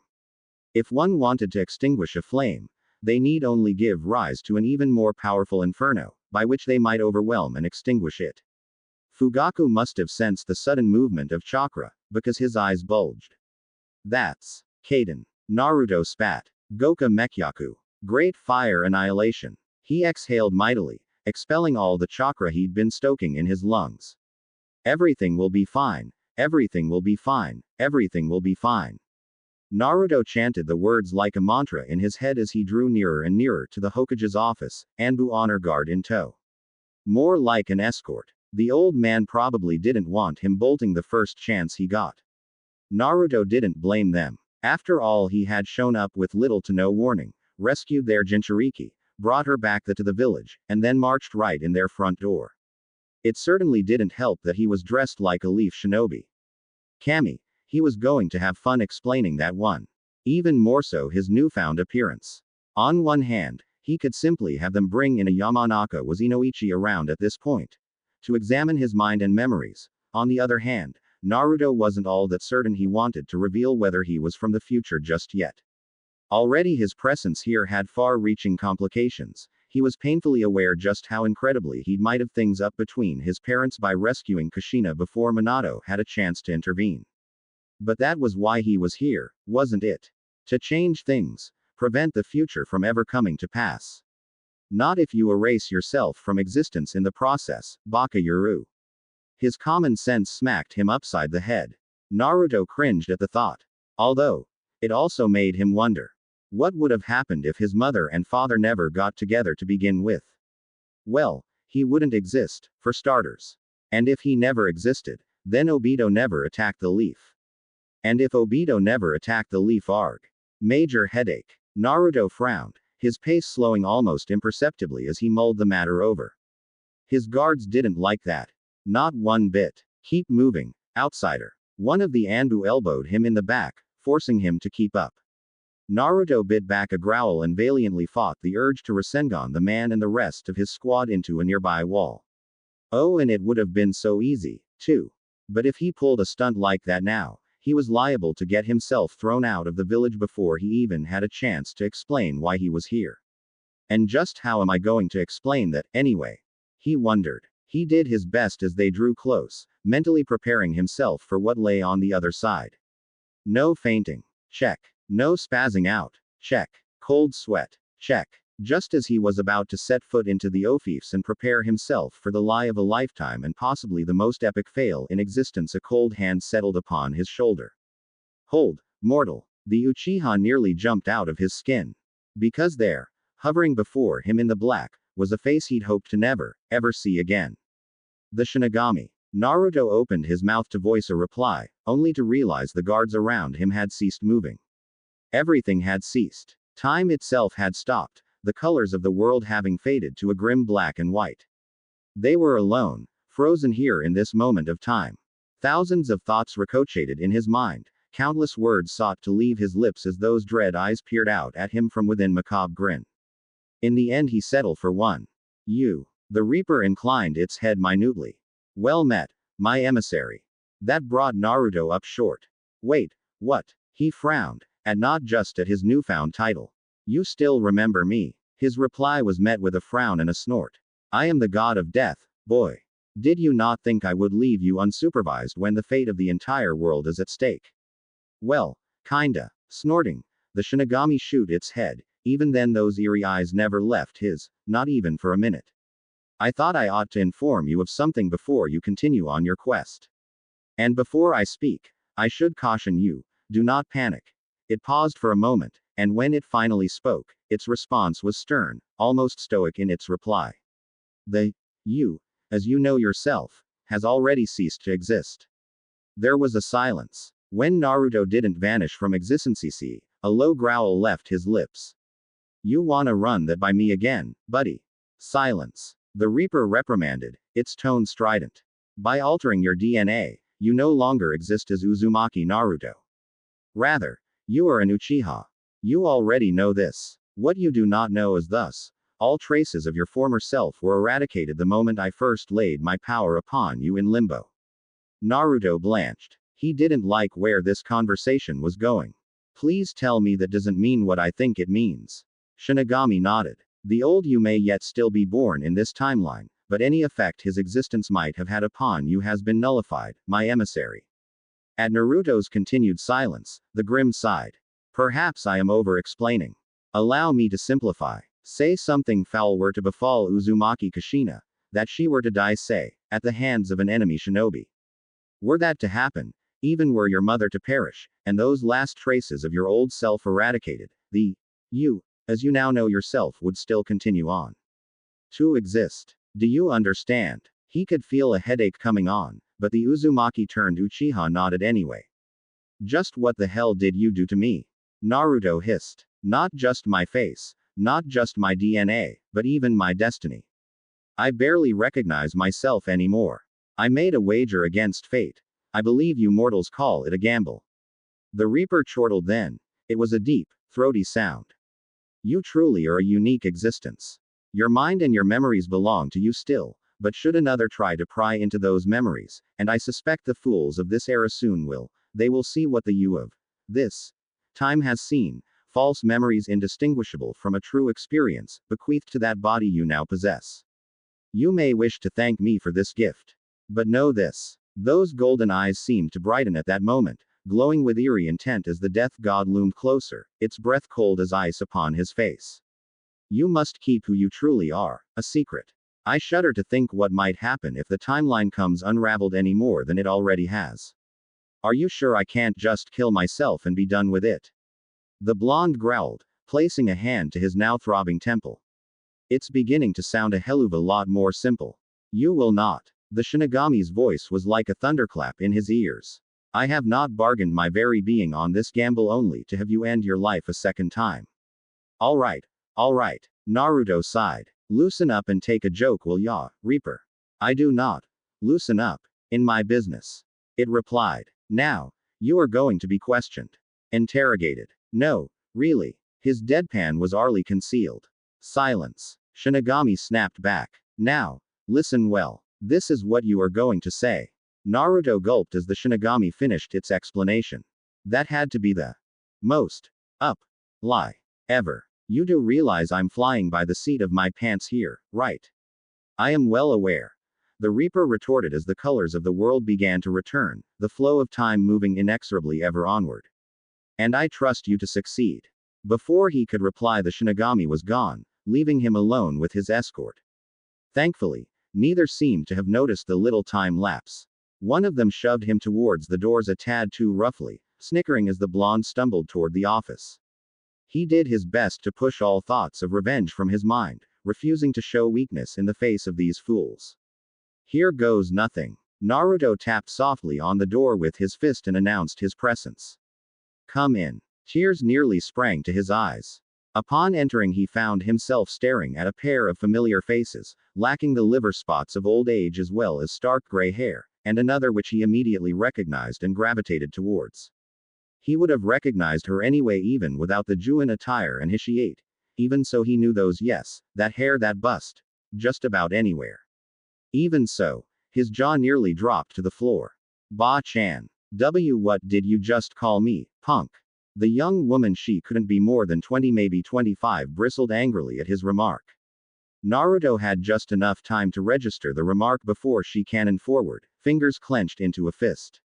Less than a day ago, that punch would have hit him. Now, his Uchiha blood sang at the sight of her attack, at the sound of battle. She seemed to slow in his peripheral vision, as though she were moving underwater. He wasn't quite sure when he moved or how, for that matter, only that he did, drifting forwards even as the door shattered to timbers behind his back. Kami, but she was so slow.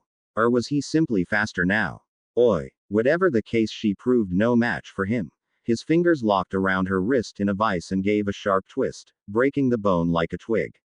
Snick. She gasped in pained surprise, but Naruto was still moving, sweeping her legs out from beneath, forcing her to the floor with a strength he didn't know he had. Even as she tried to struggle, his fingers found her throat. Tsunade froze, eyes bulging. Because this was Tsunade, younger than he remembered her, this was the past after all, but still the future fifth Hokage nonetheless. And he'd just beaten her in unarmed combat. It all happened so swiftly. Realizing his mistake, he swiftly jerked backwards, leaving a baffled Tsunade gawping up at him. My apologies. I tend to react like that when someone attacks me. Sorry about calling you that too, he continued, at the murderous glint in her gaze. Must have mistook you for someone else. He held out a hand for he, and slowly, warily, she accepted it.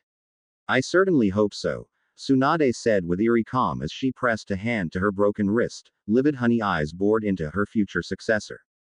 Because whoever you are, if you ever say that to me again. No. Naruto waved his hands rapidly and performed a perfunctory bow.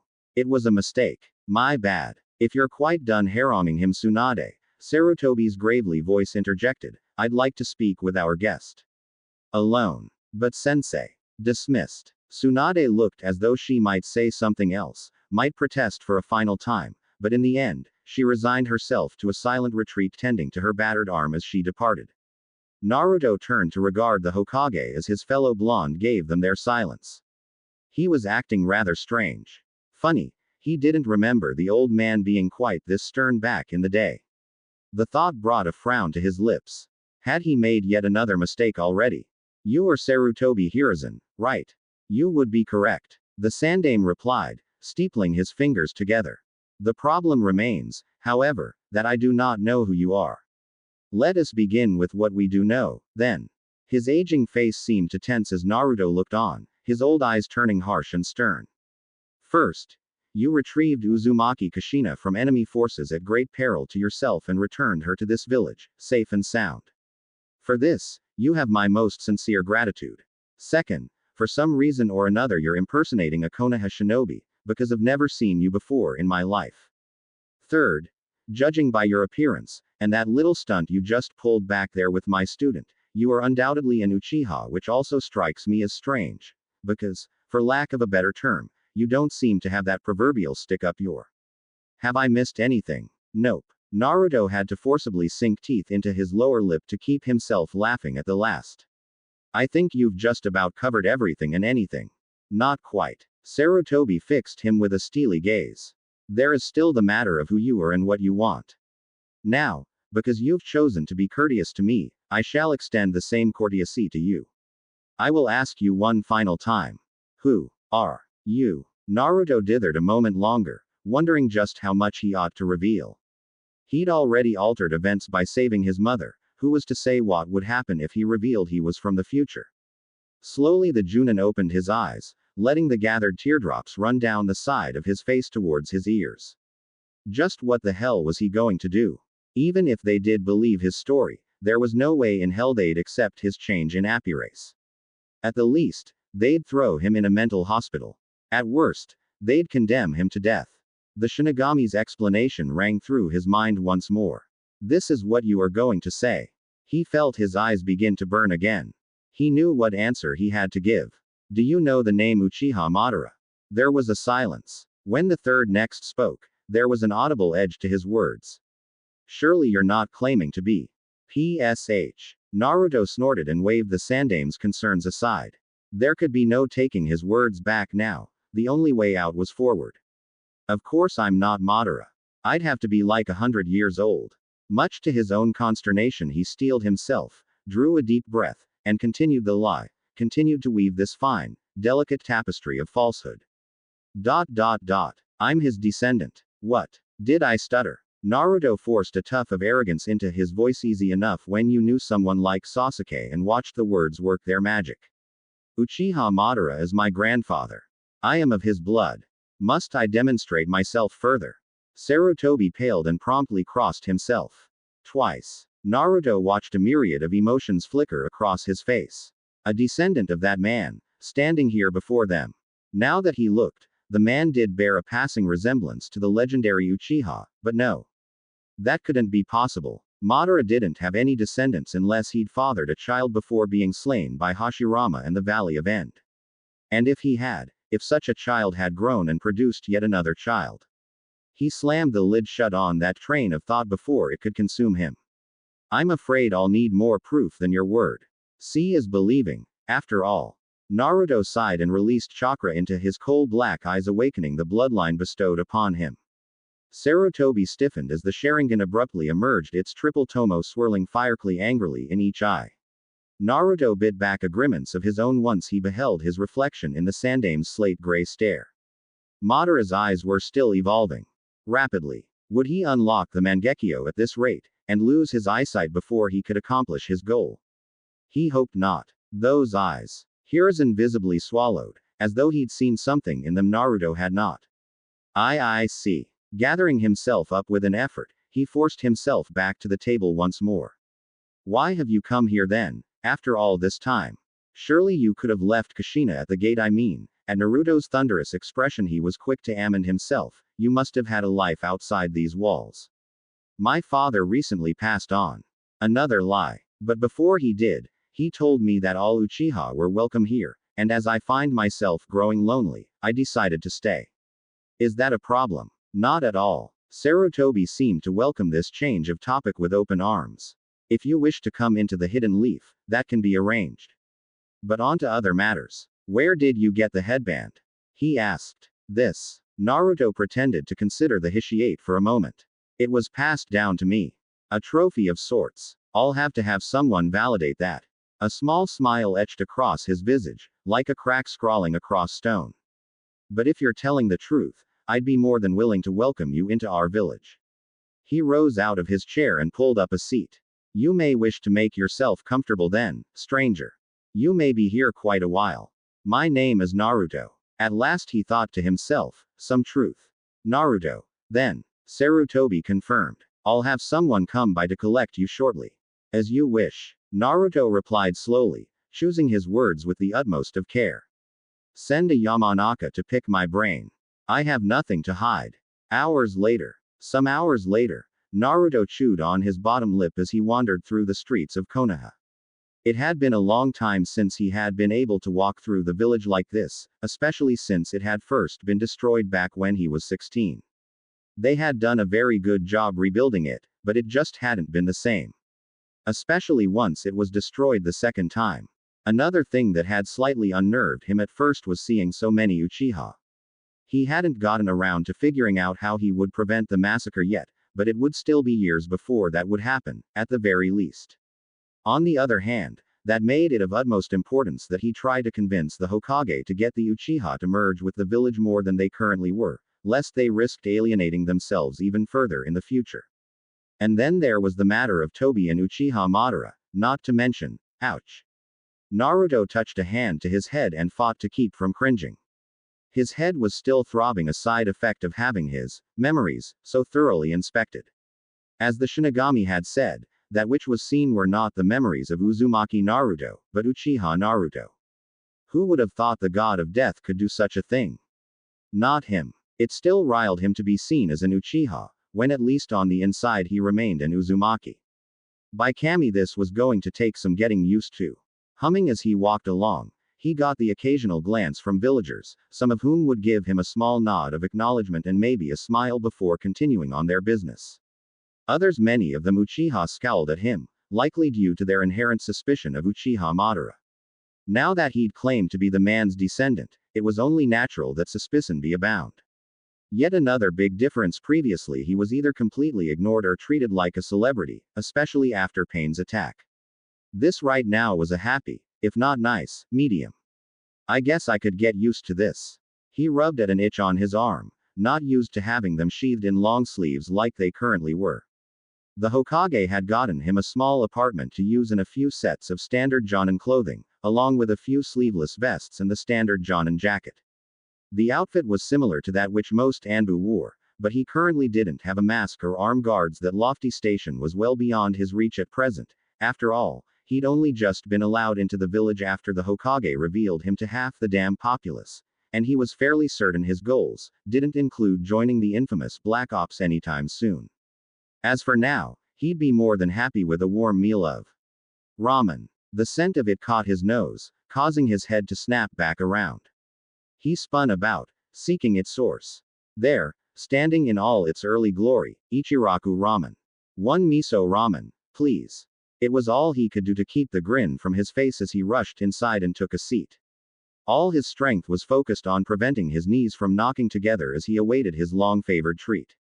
The chef took his order and ducked back behind the curtain, leaving the Uzumaki-turned Uchiha to wait impatiently for his food. Seconds passed. Then minutes. Finally, just as he was about to check on him, a voice prickled at his ear. Well, hello there, handsome. Naruto opened his eyes and turned in the direction where the voice had come from, only to come face to face with possibly the most gorgeous girl he'd ever seen. He found himself peering into the coal-black eyes of another Uchiha. A lithe beauty with long, lustrous black hair and a body that, despite being clad in Konohagakure fatigues, would have made even Tsunade Ba-chan green with envy. She smiled warmly as she strode to meet him, claiming the seat opposite him on the bar without so much as an invitation. There was a cool, aloof air about her, as though she existed solely to strike fear into the heart of others.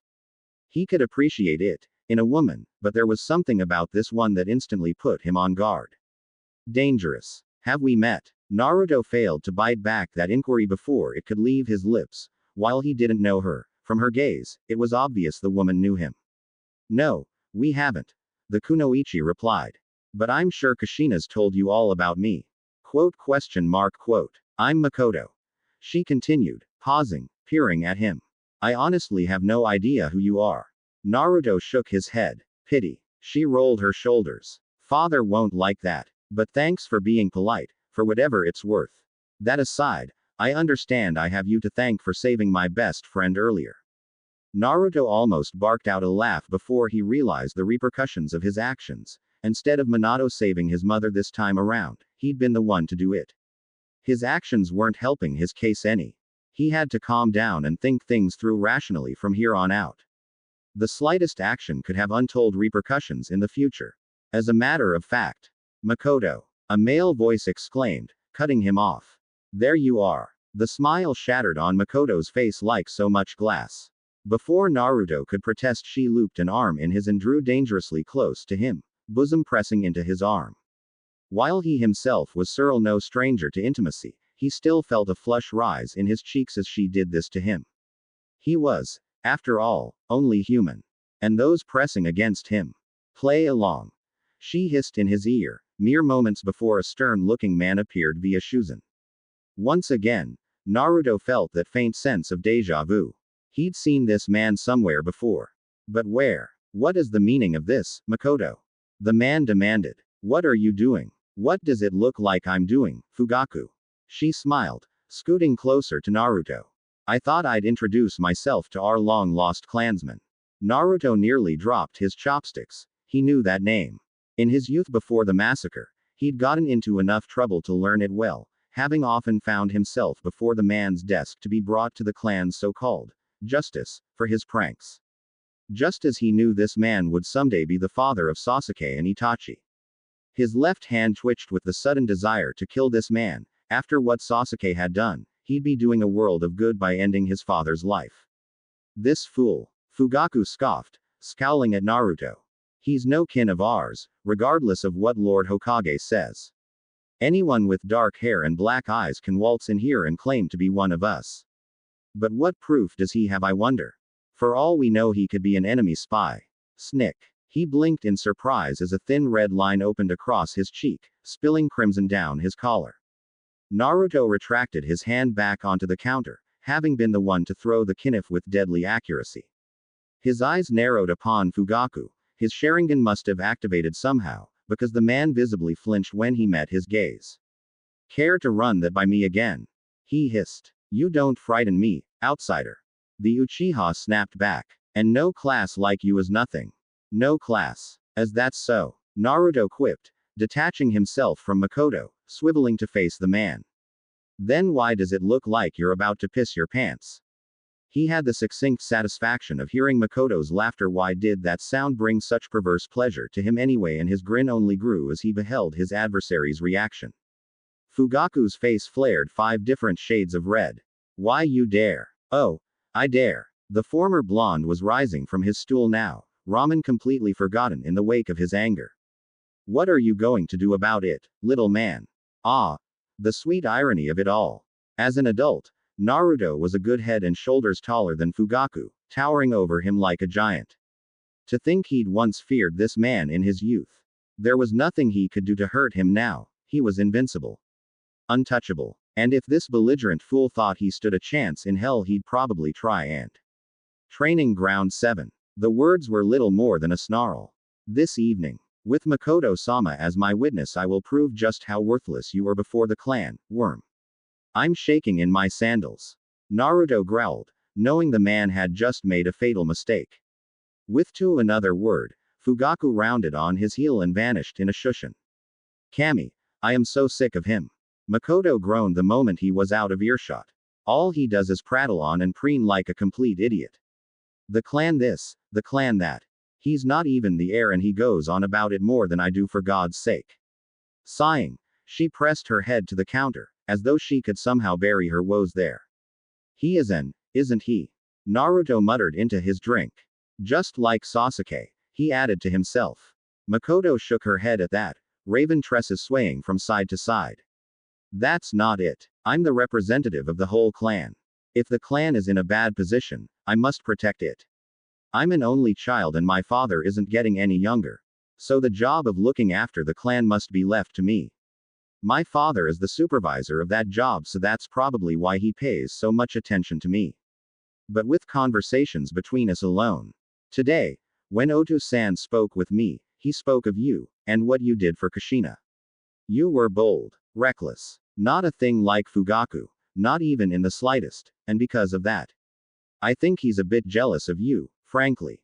Me. Mikoto nodded. A long-lost descendant of Uchiha Madara, who wouldn't be jealous of you? She nudged him playfully with her shoulder. So, are you going to accept his challenge?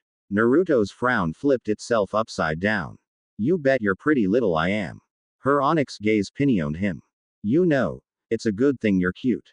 His grin was positively beatific. I try. That evening. Are you prepared, fool? Hi, I'm quite ready to kick your. Fugaku's expression turned murderous. You worm. Naruto stifled a yawn as his so-called rival spewed yet another vitriolic retort. This was getting old. When were they going to start? The sun was just beginning to settle in for the vending, casting their grounds in 7 shades of flame. An unbidden breeze blew through his tattered black locks, stirring the dead leaves at his feet and wiping them up into a frenzy. He watched them blow away, fluttering across the horizon until even his newfound eyes could no longer track them. Reluctantly, he allowed his sight to track across the remainder of the clearing.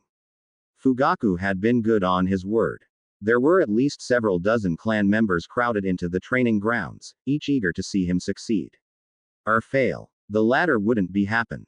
He didn't recognize any of them, but then again, he'd only ever really known Sasuke and Itachi. Mikoto, as heir to the clan, stood at the forefront with her father, a large, grizzled old man who looked as though he'd seen more than his fair share of missions in his time. But it was the former who stepped forward, took her place between them. She looked positively regal in her kimono, the fabric a dark shade of dusk almost as if she were in mourning. Her visage was anything but. She seemed almost pleased. Uchiha Naruto. When she spoke her tone was solemn, bordering on reverent.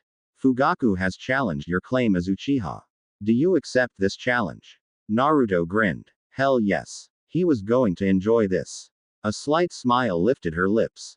Very well. Nodding, she turned to face the latter. Uchiha Fugaku. Do you swear by the clan to fight with all your. Hi. He cut her off mid-sentence, already inhaling. Mikoto scowled and took a sharp step backwards, returning to her father's side. Then. Begin. Kaden. Fugaku snarled, expelling a great stream of flame. Gukaku no Jutsu. Naruto scoffed and made to move. Instead he balked as the stream of fire gushed toward him. Why couldn't he move? Why? Unbidden the memory was there, hand signs and all. Naruto reeled as a wealth of information flooded his mind. It was as if every jutsu Madara had ever seen, ever mastered, was now his own. And he knew just which one to use. Steeling himself, he drew in a deep breath, kneading the chakra in his stomach, giving it shape and form. If one wanted to extinguish a flame, they need only give rise to an even more powerful inferno, by which they might overwhelm and extinguish it. Fugaku must have sensed the sudden upswing of chakra, because his eyes bulged. That's Kaden. Naruto spat, grinning from ear to ear. Goka Mekyaku. He exhaled mightily, expelling all the chakra he'd been stoking in his lungs. The great fireball found itself snuffed out, easily extinguished before the rising inferno as it roiled forward. Into Fugaku. The elder Uchiha had just enough time to realize his folly before the blaze overtook his position, swallowing him whole. No. His mind railed against this sudden turnabout, fought the realization, the knowledge that he had more than severely underestimated this newcomer, this descendant of Uchiha Madara. Pain. Fugaku's last sight was of the torrent of flame rushing towards him, his last smell that of charred flesh, his own flesh. Then the black of unconsciousness took him. These were Naruto's next words, accidentally spoken aloud as the clan carted away the charred corpse that had once belonged to the great, now very late Uchiha Fugaku. And even if he was somehow wrong, if by some miracle the pile of smoking flesh wasn't a corpse, the man would likely never be a shinobi again. The Goka Mekaku had done massive damage not just to the clearing but to the buffoon's body. The arrogant Uchiha had been left sporting massive third-degree burns, one of his hands had all but burned to ash in the massive explosion. Not that he felt sorry for him, mind you. Far from it. He was simply in awe of his own power. It was hard to believe that a single fire technique, even one of Madara's, had done such a good job at wiping that smug smile of that prick's face. If Kurama was still with him, he was certain the old fox would be laughing all 9 of his tails off. Even now, fire crews were still working to put out the blaze with water. Those few who had remained of the Uchiha gazed upon him with varying emotions of respect, awe, and in some cases even fear. As much as he might loathe to admit it, he'd just established a respected place for himself in the clan. And quite possibly change the future. As he tried to contain his trepidation at continuously changing the future, Mikoto sidled up to him, appearing visibly pleased with the end result. Well done, she said, indicating the charred terrain within a glance. I wasn't aware you knew such an excellent technique. As expected of Madara's descendant. Her finger trailed across his cheek before he could think to stop it, tracing thin lines across his cheek where his whiskers once dwelt and pulling his face towards her own. You know. When next she spoke, her lips brushed his outer ear, words warmer than her breath. I do believe I'm starting to fall for you more and more, Naruto-kun. She took him by the arm and began to lead him away from the others, deeper into the grounds. Odd. So how did it feel, obliterating him a single move? She asked at length. Don't lie. I saw your face back there. You enjoyed it. The former Uzumaki opened his mouth to say reply, and promptly snapped it shut as she stepped away, awaiting his reply. Sure, all right, Naruto, just roll with it. It was easy. He feigned a small smile and typical Uchiha arrogance. After all those years spent around Sasuke, it wasn't that hard. The fool wasn't even worthy of facing me. Truth be told, it was the great destroyer of flame was the only fire jutsu that held any sort of real significance to him. Madara had used it to nearly wipe out the Shinobi Alliance multiple times during the war. It was only fitting that he use it for the use it toward the greater good that to end their duel swiftly. He felt a brief pang of sorrow, suddenly realizing he just might have ended Itachi's existence before it had ever begun. But that was what this was about now, wasn't it? He was here to change this. Some of those changes might not be pleasant. And some of them might. The voice didn't belong to Kurama. He realized it was his own subconscious, a whisper of desire as he glanced at the woman beside him, refusing to be denied. There was certainly something alluring about Uchiha Mikoto. She was bold, beautiful, and if her lips on his ear and her words were any suggestion, she was obviously attracted to him. He was no stranger to the female form, but what to do? Decisions. The old man had informed him that he wouldn't be able to accept missions for at least a week while he was instated as a citizen of Konoha, and it wasn't as though he'd be able to change anything just by sitting on his hands until such a time, so. Which reminds me, Naruto-kun. I have a favor to ask. You want to fight me? Naruto his head aside as Mikoto finished her explanation, restraining a pained grimace as his raven locks threatened to blot out his vision once again. Kami alive, but he wasn't used to have this much hair. He'd have to cut it soon, perhaps into his old hairstyle. Maintaining it in its present form was absolutely about the question. Eerie resemblance to Uchiha Madara aside, he didn't necessarily enjoy being reminded of those old memories. The images of the madman cutting his friends and family down were still too fresh to endure. Mikoto nodded, mistaking his silence for affirmation. Just a simple spar. No ninjutsu, or genjutsu. Only our Sharingan. Perhaps some kunai. I wish to see how your skill compares to mine. Once more, the time-traveling shinobi had to pause to consider the ramifications of his actions. Something about the way she'd said spar set off alarm bells in his head. Surely she couldn't be serious. After seeing what he'd done to Fugaku, she wanted to face him herself. You'll have to forgive me lack of enthusiasm. Granted. She replied, raising her arms and settling into a stance. You don't strike me as the type to hurt someone without cause. I like that. So, why don't we sweeten the deal? That caught Naruto flat-footed. Once again, and for the first time since meeting with Hiruzen here in the past, he was truly at a loss for words. I beg your pardon. Mikoto's smile sent shivers down his spine. Say, if I win, you'll spend the remainder of the day with me, you'll spend the night in my quarters and do whatever I ask until sunrise. Oi. And if I win? The heiress's grin seemed to falter for an instant, as though she hadn't considered the possibility of her defeat. Then I'll be yours to do with as you please for the evening. Just like that. Naruto's deadpan was barely concealed. He didn't believe her for an instant, but something inside him stirred at the challenge. If I didn't know better, I'd say you're trying to get me in bed. Figure that out on your own, did you? Look, we barely even know each other. What's to know? Mikoto countered, folding both arms before her not insubstantial bosom. I find you attractive. Don't you feel the same? It has nothing to do with whether you're related to Madara or not. I could care less about that. However, what I do care about is your strength.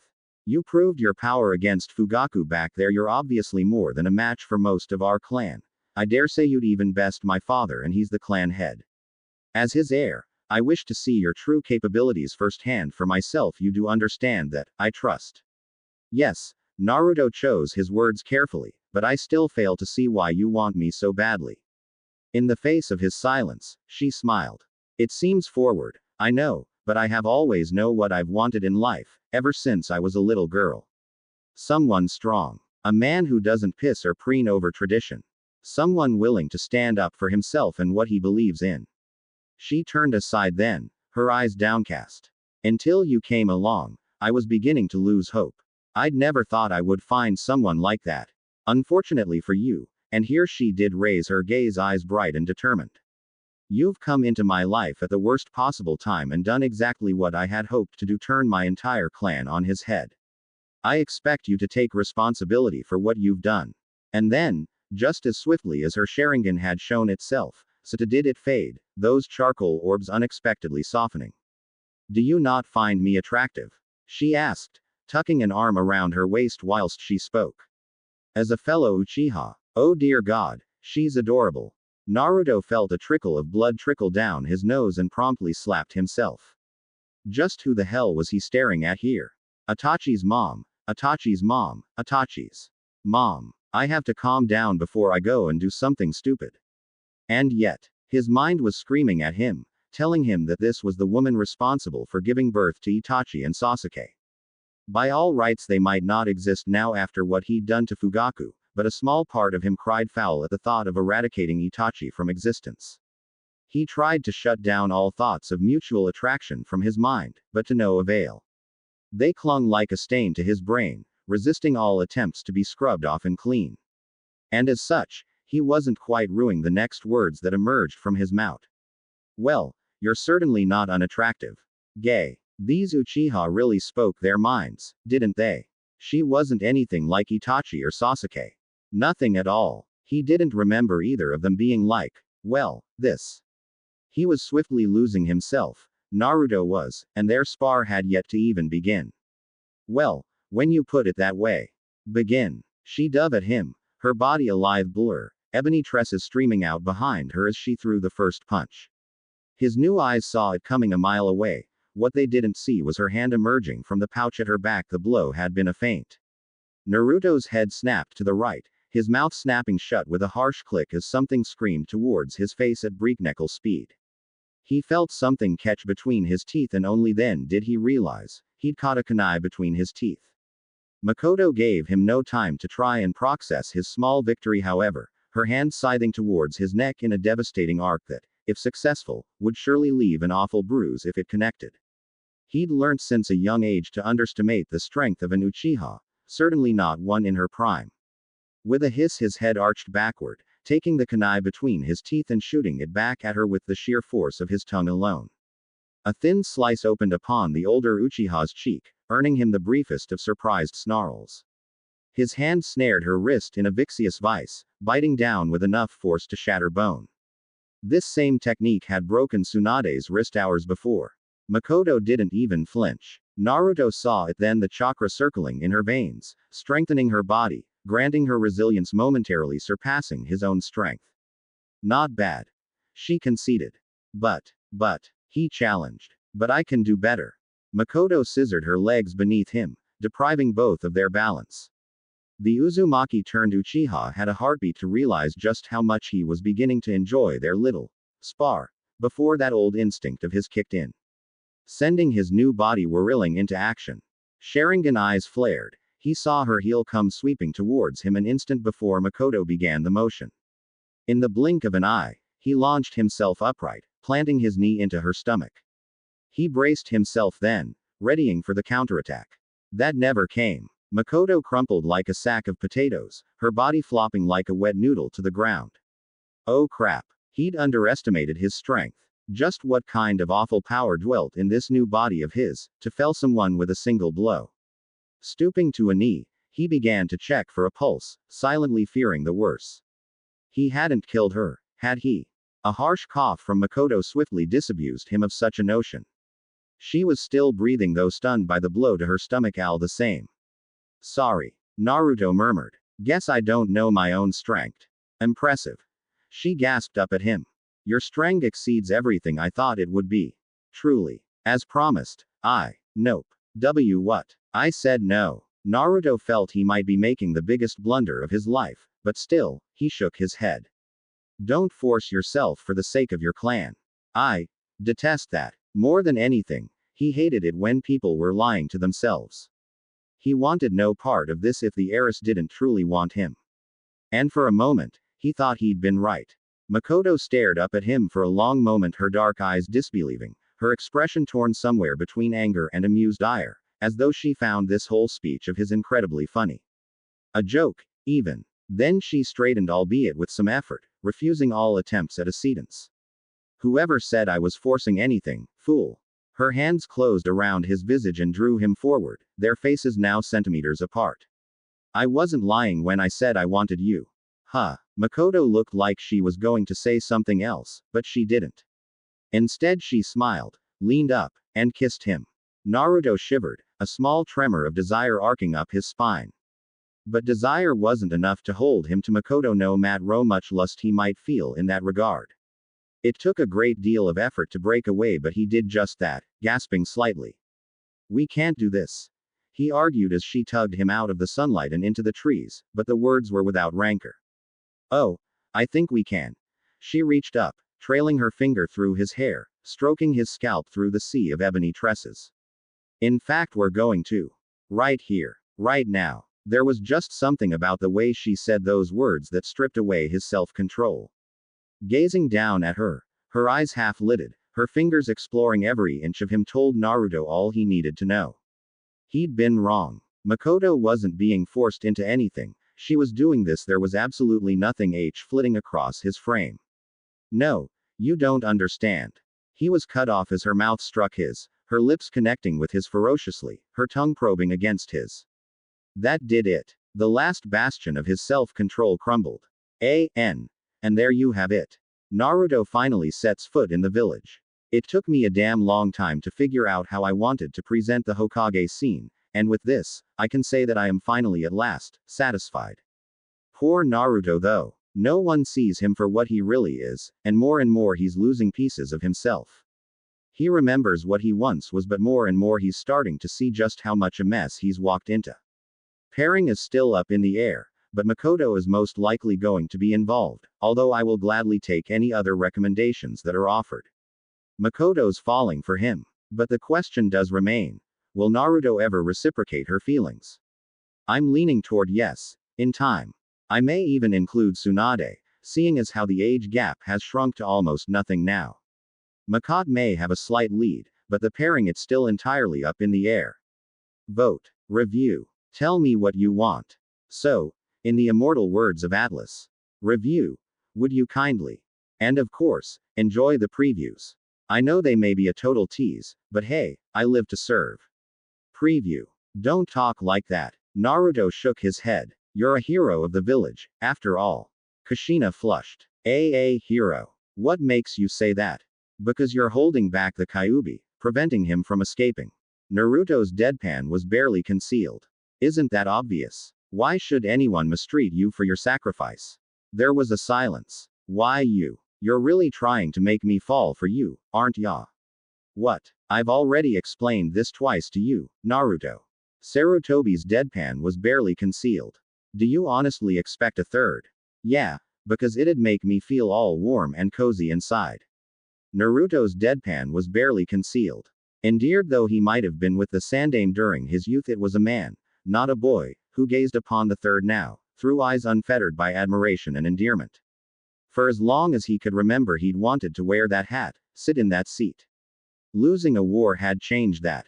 There were burdens with being in command, impossible decisions that no man should have to break. Some broke under the pressure. Others bowed to it and let it pass them by. And still others bore up under the weight of that horrible burden, carrying it stoically all those days. To this day, he still wasn't entirely sure which of those three Sarutobi Hiruzen had turned out to be. Granted, he understood exactly what the privileges, responsibilities of the office entailed, including authoritative process, and quite frankly, thought his first and possibly last assignment was complete bullshit. To send a newly integrated shinobi out into the field so soon was just asking for trouble. Especially if that ninja was an Uchiha still galled him to say that, supposedly descended from Madara himself. Very well. But this is the last time. Whatever you say, Hokage-sama. God, it was so weird to say that. The Sandame sighed, the sound of a leader old and worn. And yet he seemed oddly relaxed. Peaceful, even. Naruto couldn't tell. He'd never been good at reading the old man's moods when he was younger. Even with all these years of experience behind him, he still couldn't tell whether the old man he would always be seen that way in his eyes was pleased or pissed with him. Hell, that expression of his remained entirely the same as that day. The day he'd been slain. Naruto nearly blanked up right then and there. Dear Kami alive, how was he going to prevent that? Granted, the time of Hiruzen's death would not be for many, many years, till now, but just the thought itself was enough to give him chills. That's right, he mused, Obito and Madara aren't the only threats here. I've got to worry about him, as well. What a pain. If left unchecked, Orochimaru would leave the village and torment thousands of innocent souls. Not to mention all those he would kill. I won't let that happen, either. He reminded himself, forcibly wresting his mind back to the present as the Hokage finished his explanation. In short, you'll be part of a joint envoy to Tsunade. Hiruzen explained for the third and final time. They've recently sighted Iwagakure scouts on their borders and tensions are high throughout the nation. As they are one of our only allies at present, I cannot stress the importance of this. They lack our military might, but many talented shinobi have recently come under their banner. He fixed Naruto with a pointed gaze, leaving the blonde wondering just what he'd meant by that. Is he implying I'd be better off there? What? Naruto blinked. It's nothing. Sarutobi waved his question away with his hand. I just it difficult to reconcile your actions with that of your ancestors given the resemblance. Ah, so that's what it was. Wait, that was the absolute last thing he wanted. As things stood, I have got to get this cut. The Blackett growled, touching a hand to his spiky mane. I don't want anyone comparing me to him. And why not? Because I'm my own man. The Uchiha found himself glowering in more ways than one as he lowered his arm. I don't want to share the present with some bloody ancestor. Well said. Now, as I was saying, you'll be departing tomorrow at daybreak for the sake of renewing our truce. This time, Naruto couldn't quite hold back his groan. Is there a problem? Need I remind you that I've only been here for 2 days?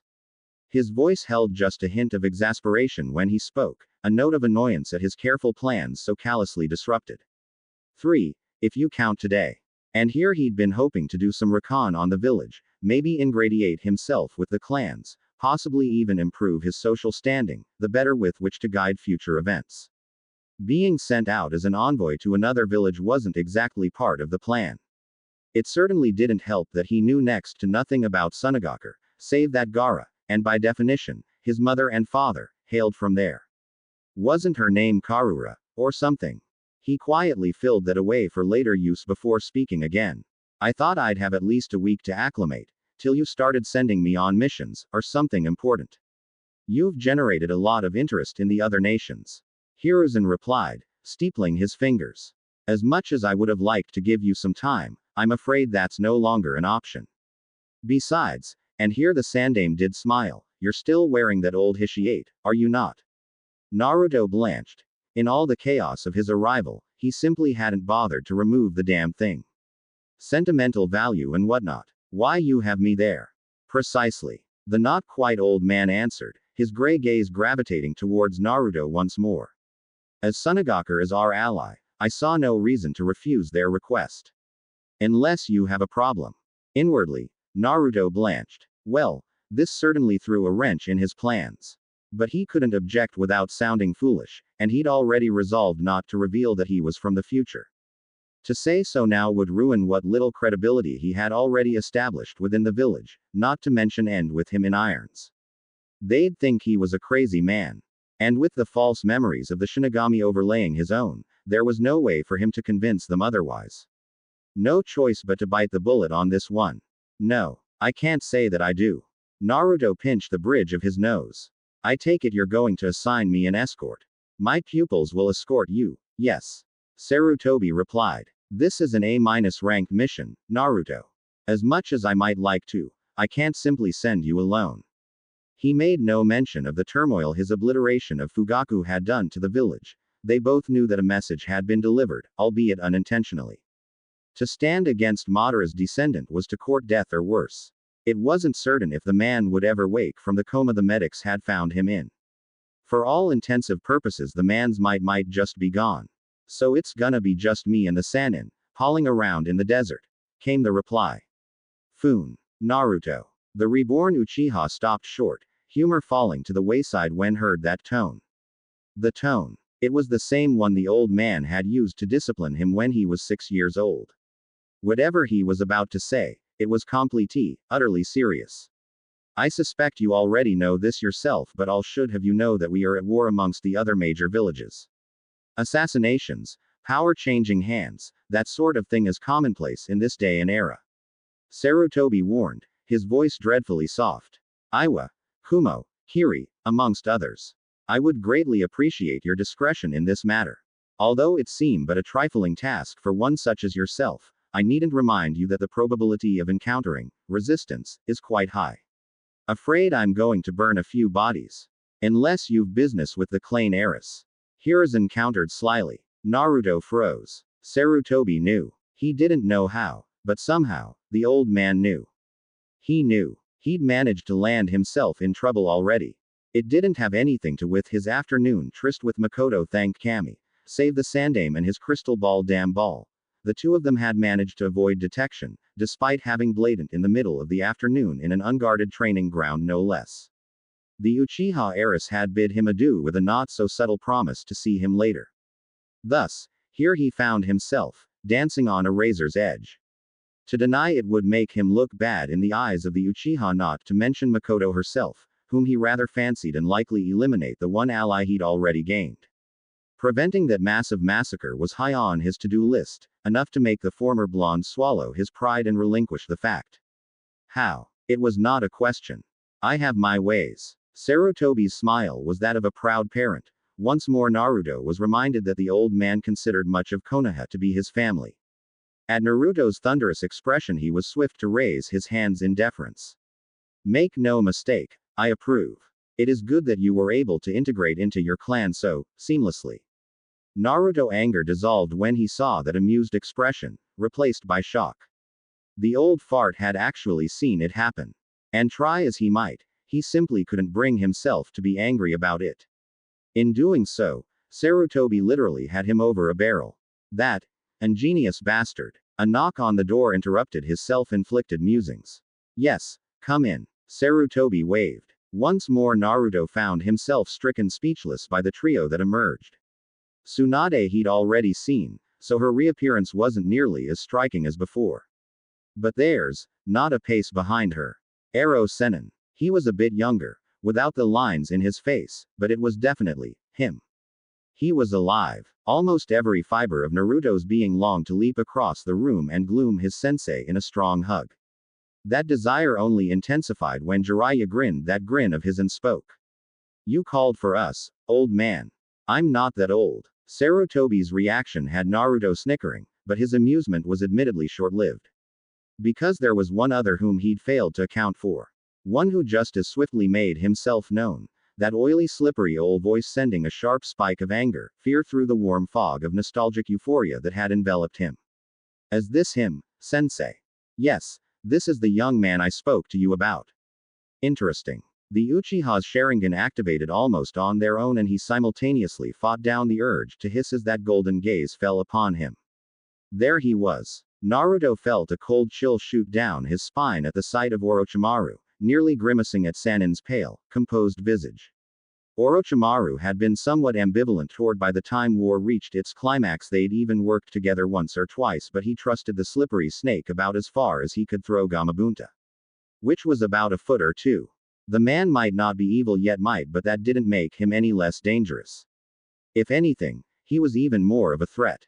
Their brief alliance against Obito and Madara hadn't gone altogether well, ending with the Sannin's eventual death, and Naruto's forced use of the Shinigami seal on Madara. Now here he was, starting. Now that he was an Uchiha, he'd no doubt whatsoever that the man would try and go after his eyes. Kukukuku. Why so serious? Orochimaru asked, laughing genially at sight of the Sharingan and killer intent. I mean you no harm. Lies. Murderer. Betrayer. Oath breaker. Naruto's left eye twitched, dangerously close to ending the man with one of his newly acquired techniques. It would be so easy. Madara's eyes had revealed to him a great many jutsu. It made his own Rasengan and Rasenshuriken variants a tiny drop in a very large ocean. An ocean he could now peer into at any time and summon forth almost any jutsu he wished.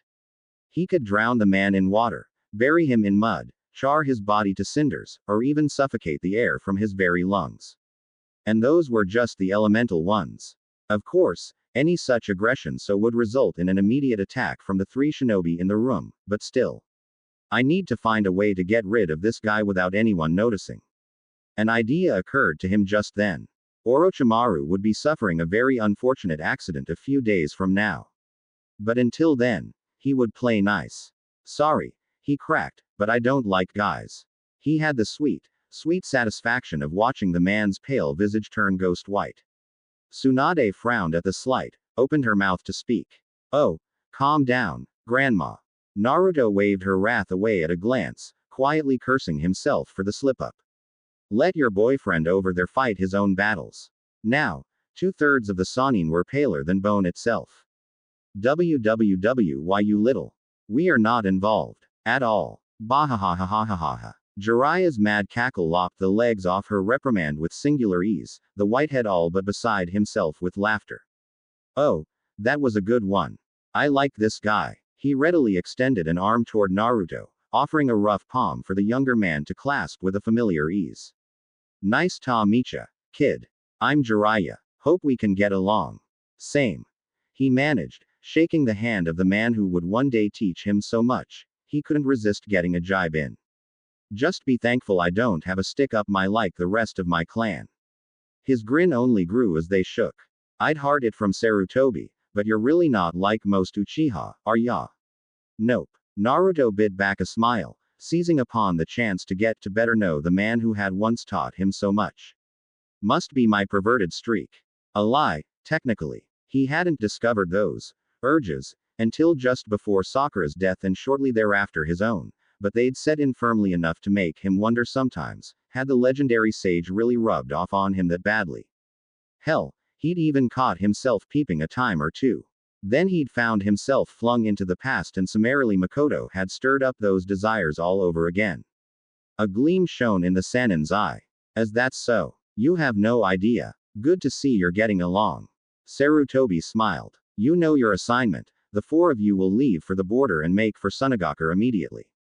I pray you succeed. A wave of the wrist summoned up a quartet of packs and another tossed them at the others in even fashion. Naruto wasted absolutely no time in checking the supplies. A cloak, canteens and interestingly enough in his case, a small tanto. A glance at the Sandaime merely confirmed his suspicions. Consider this your first official mission as a Konoha shinobi, the man replied. Do well, and I can guarantee you the rank of Jonin upon your return. Unless you'd rather join the Anbu. No. Naruto hastily replied, grimacing at the mention of the Black Ops. That summoned up another memory. Root. He'd have to weed them out in Danzo as well, lest their despicable deeds poison the whole of Konoha as they had during his time. Jonin is just fine. I won't let you down. Unsheathing the blade he marveled at its caliber. It almost reminded him of the weapon the legendary White Fang had wielded, only its edge was pure obsidian, blacker than the night itself. Right. Kakashi's old man was still around. Best to address that soon too, before the man ended up committing seppuku. Well, you're certainly eager, I'll give ya that. Jiraiya mused, before return IGN his attention to their leader. You can count on us, old man, if worst comes to worst. And it won't. Naruto added primly. We'll take care of him. Tsunade finished, earning a frown from Jiraiya. Like he said, we won't let you down. See that you don't. Steepling his fingers, the aging Kage leaned forward to address the four of them. I cannot stress how important this is to the war effort. If our allies falter, then so too do we. I needn't remind you that we rely almost entirely upon Suna for weapons now, do I? The tanto you're holding now, Naruto, is a gift from their finest blacksmiths. A small smile tugged upwards at his lips. They thought you might need some encouragement to venture out of the village. It is yours to keep. So villages are willing to bribe me to get my attention, Naruto mused, as he gave his new toy a test swing, silently filing away this tidbit for later. Not that he'd ever betray Konoha, but a weapon like this would come in handy down the road. Madara had been known to the entire world, and thus the appearance of his descendant was naturally not a well-kept secret. It was no small surprise that others would try to seduce him away from his home, but if a paltry weapon was all they had to offer. Dismissed. Yes sir. Tsunade and Orochimaru saluted, Naruto's lackadaisical stance drawing looks of ire from them both as they departed. No funny business this time, Tsunade warned with a growl almost before they even exited the office. I'm not in the mood for it. Naruto titled his head to the side, the universal way to go, huh. But the kunoichi only flushed ever darker, her eyes bright with anger. Says the girl who got knocked on her. The Sanin's face brightened with embarrassment. Jiraiya snickered as they strode out into the street. I've never seen someone get under Tsunade's skin like that. I'll kill both of you. So what'd you think of Konoha so far? Jiraiya asked, ignoring his teammates' vehement decree as they made their way through the market district. I mean, you've already taken the tour, but did anything stand out? Unbidden, Naruto recalled in fond memory. Trying to water walk for the first time, encountering a white-haired stranger who claimed to be the great Jiraiya or some sick nonsense. Truly, that was the day the title, Ero Sennin, had been born. A small smile tugged at the edge of his mouth. Well, the hot springs are nice. Jiraiya looked as though he'd just found a long-lost relative in the Uchiha. My brother. Tsunade groaned. If you two idiots are quite done. Hi, Naruto chortled happily. Is there something you'd like to say? An insult perhaps? Or would you like to try and punch me again? We all know how that worked out. The blonde only frowned. The three of us will be taking the lead. She informed him, her gaze straying to Orochimaru, and then Jiraiya. You will provide provisional support. After all, we'd never hear the end of it from the Uchiha if we let their precious golden boy get hurt. I can handle myself. Right. Her deadpan was barely concealed. You got lucky the other day, punk. Try something like that again, and I'll snap your spine in half. Naruto couldn't help but whistle at that one. Sheesh, are you this violent with Dan? Who in the blue hell is that? Oops. Evidently she hadn't met the love of her life yet. Well, that explains a lot. Better now mention Nawaki. Look you little shit, I don't what kind of games you're trying to play, or what you've been up to out there in the boonies, but Naruto lets those jibes roll off him like water off a duck's back, knowing Tsunade's temper made it all too easy. She might have mellowed out by the time they'd met one another, but in that time, he'd almost forgotten just how vindictive she could be. Dealing with Tsunade as Hokage was one thing, tolerating the brazen blonde in her actual youth was 10 times worse. On a hunch, it seemed like Tsunade was only telling half the story for being an envoy. Making herself stand apart from their group of four showed a more severe side that he'd thought she'd lacked as Hokage, but one glance at her told him there seemed to be something more personal than dealing with a few scouts. Naruto threw out one piece of bait, looking to see if the blonde would bite. His father had been right about that much at least. You do not torment the helpless to assert a position of power. That was reprehensible in so many ways. Those who have power, however, now that was a different story. You wouldn't happen to have something against me, would you, Tsunade-chan? Tsunade's hazel eyes narrowed slightly. There's the bite. Yes, I have something against you. She rounded on him with such ferocity that he almost started. You're new, untested, untrained, and quite frankly I don't trust you. You've already proven your temper, insulted the two of us, and you're a pervert like Jiraiya. So no, I don't think we'll be getting along anytime soon. Before the war, Naruto would have flinched if she'd rounded on him like that. Now, he didn't bat an eyelash. Hear that? He grinned at Jiraiya. She thinks we're a couple of perverts. Ha! The soon-to-be Sannin laughed. I am no mere pervert. Nor am I. Naruto returned with a grin. That's right. We are. ... Super perverts. They chorused merrily, slinging an arm around each other's shoulders. There was a silence. And then. Let's go, Tsunade. Orochimaru sighed in disgust. Leave the fools to their delusions of grandeur. Hey hey, no need to be hasty. Naruto swung around to block their path in a simple shunshin.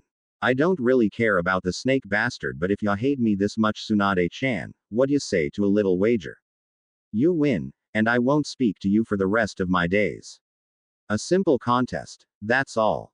She paused, torn between ridding herself of the insufferable upstart and wondering what her end of the bargain would be. And if you win, then you have to at least make an effort to be nice. Naruto challenged, knowing it would grate her nerves to do such a thing. You know what I'm talking about, pleasant and such.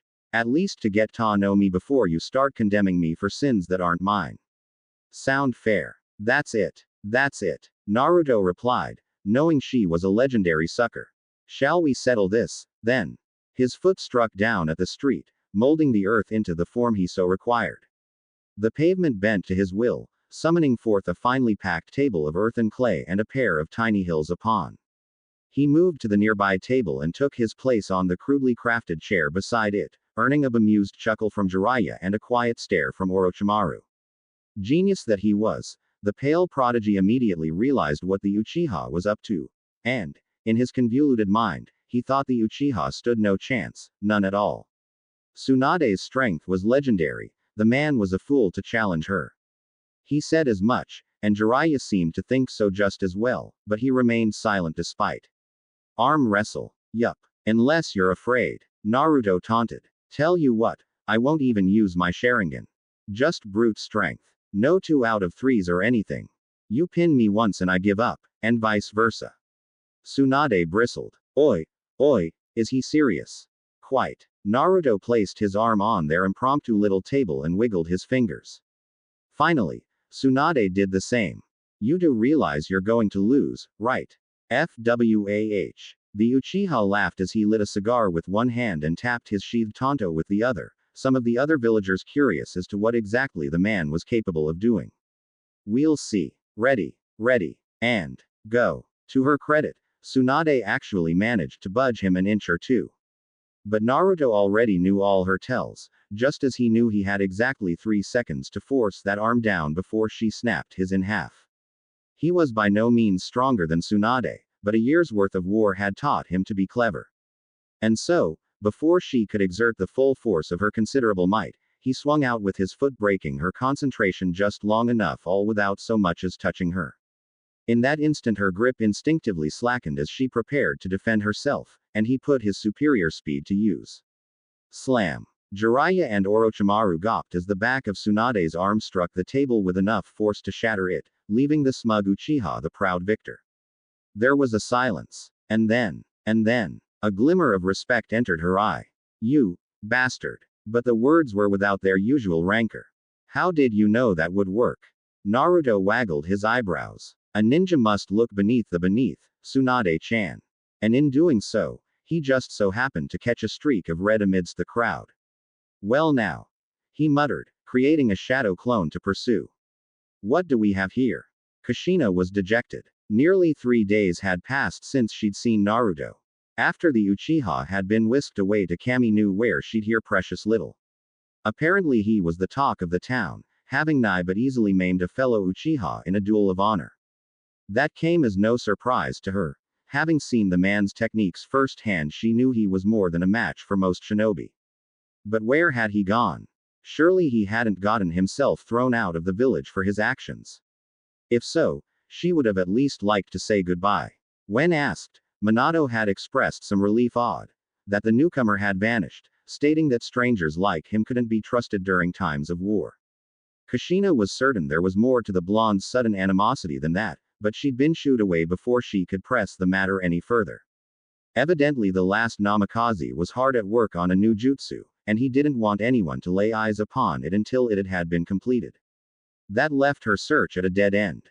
Almost. Rumor had it that the Uchiha were preening him as a prime candidate for the next clan head, a position Naruto had ardently refused. Not every useful information, but important nonetheless. Beyond that, she hadn't heard anything more about him. Supposedly he was the long-lost descendant of Uchiha Madara, a genius prodigy whose skill was unmatched. She'd tried asking Mikoto about it, but her friend had been awfully secretive about it, Now that she was on a mission to Kami knew where she had no way of asking her bestie about it any more than she could Naruto himself. So here she was confined to the village walls in no small part thanks to Kumo's kidnapping attempt, left to ponder what had become of her savior. Naturally she'd been drawn by the crowds to the marketplace, where some event or something had just taken place. Dang it, she'd just missed them. Someone claimed the legendary Tsunade had been beaten in an arm wrestling contest. By some wise-cracking Uchiha no less. There was no doubt in her mind who that could be, it must have been Naruto. Darn it, she'd just missed him. Cursing herself for her slowness, she kicked at a patch of dirt and started back the way she came, completely unaware of the shadow she'd picked up. That was when she heard the voice. Oi, Kushina-chan. The young redhead started at the mention of her name, alerted by the bemused, dulcet tones behind that voice. Her body whirled so fast she actually kicked up a small cloud of dust, bright eyes over large and wide as they beheld the one who had spoken. Naruto. Yo. The Uchiha raised a hand in lazy greeting as he reached her.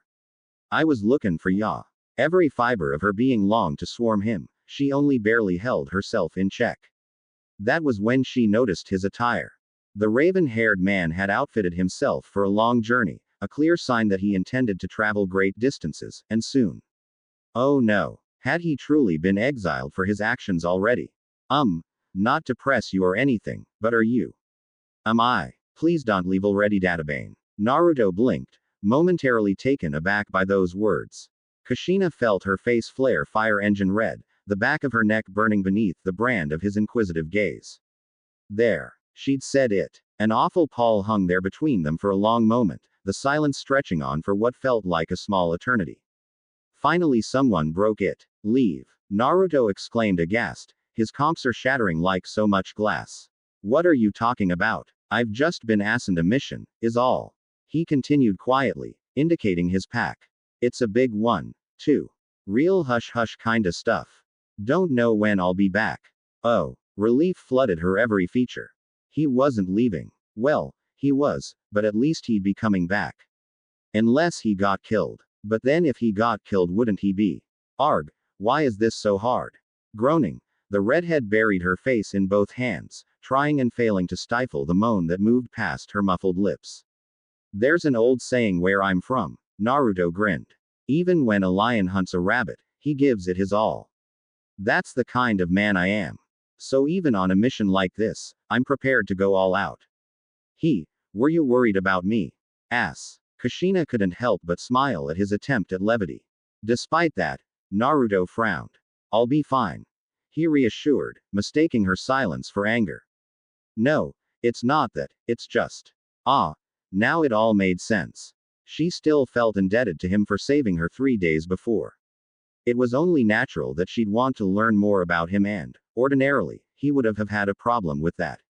The only problem was this was his, well, mother. Granted, he may or may not exist as an Uzumaki anymore, and his old self had yet to be born, but still. He was going to have to overcome that mindset if he planned to speak with her, let alone form any sort of friendship. Gods, why oh why was this so difficult? She wasn't even his mother anymore. Sorta. Kinda. Maybe. Something like that. I'm nothing special, Ebane. Don't talk like that. Naruto shook his head. You're a hero of the village, after all. Kushina flushed. A hero. What makes you say that? Because you're holding back the Kyuubi, preventing him from escaping. Naruto's deadpan was barely concealed. Isn't that obvious? Why should anyone mistreat you for your sacrifice? I certainly won't. If you didn't take him into your own body, this entire village might not even exist anymore. In my eyes, that makes you a hero.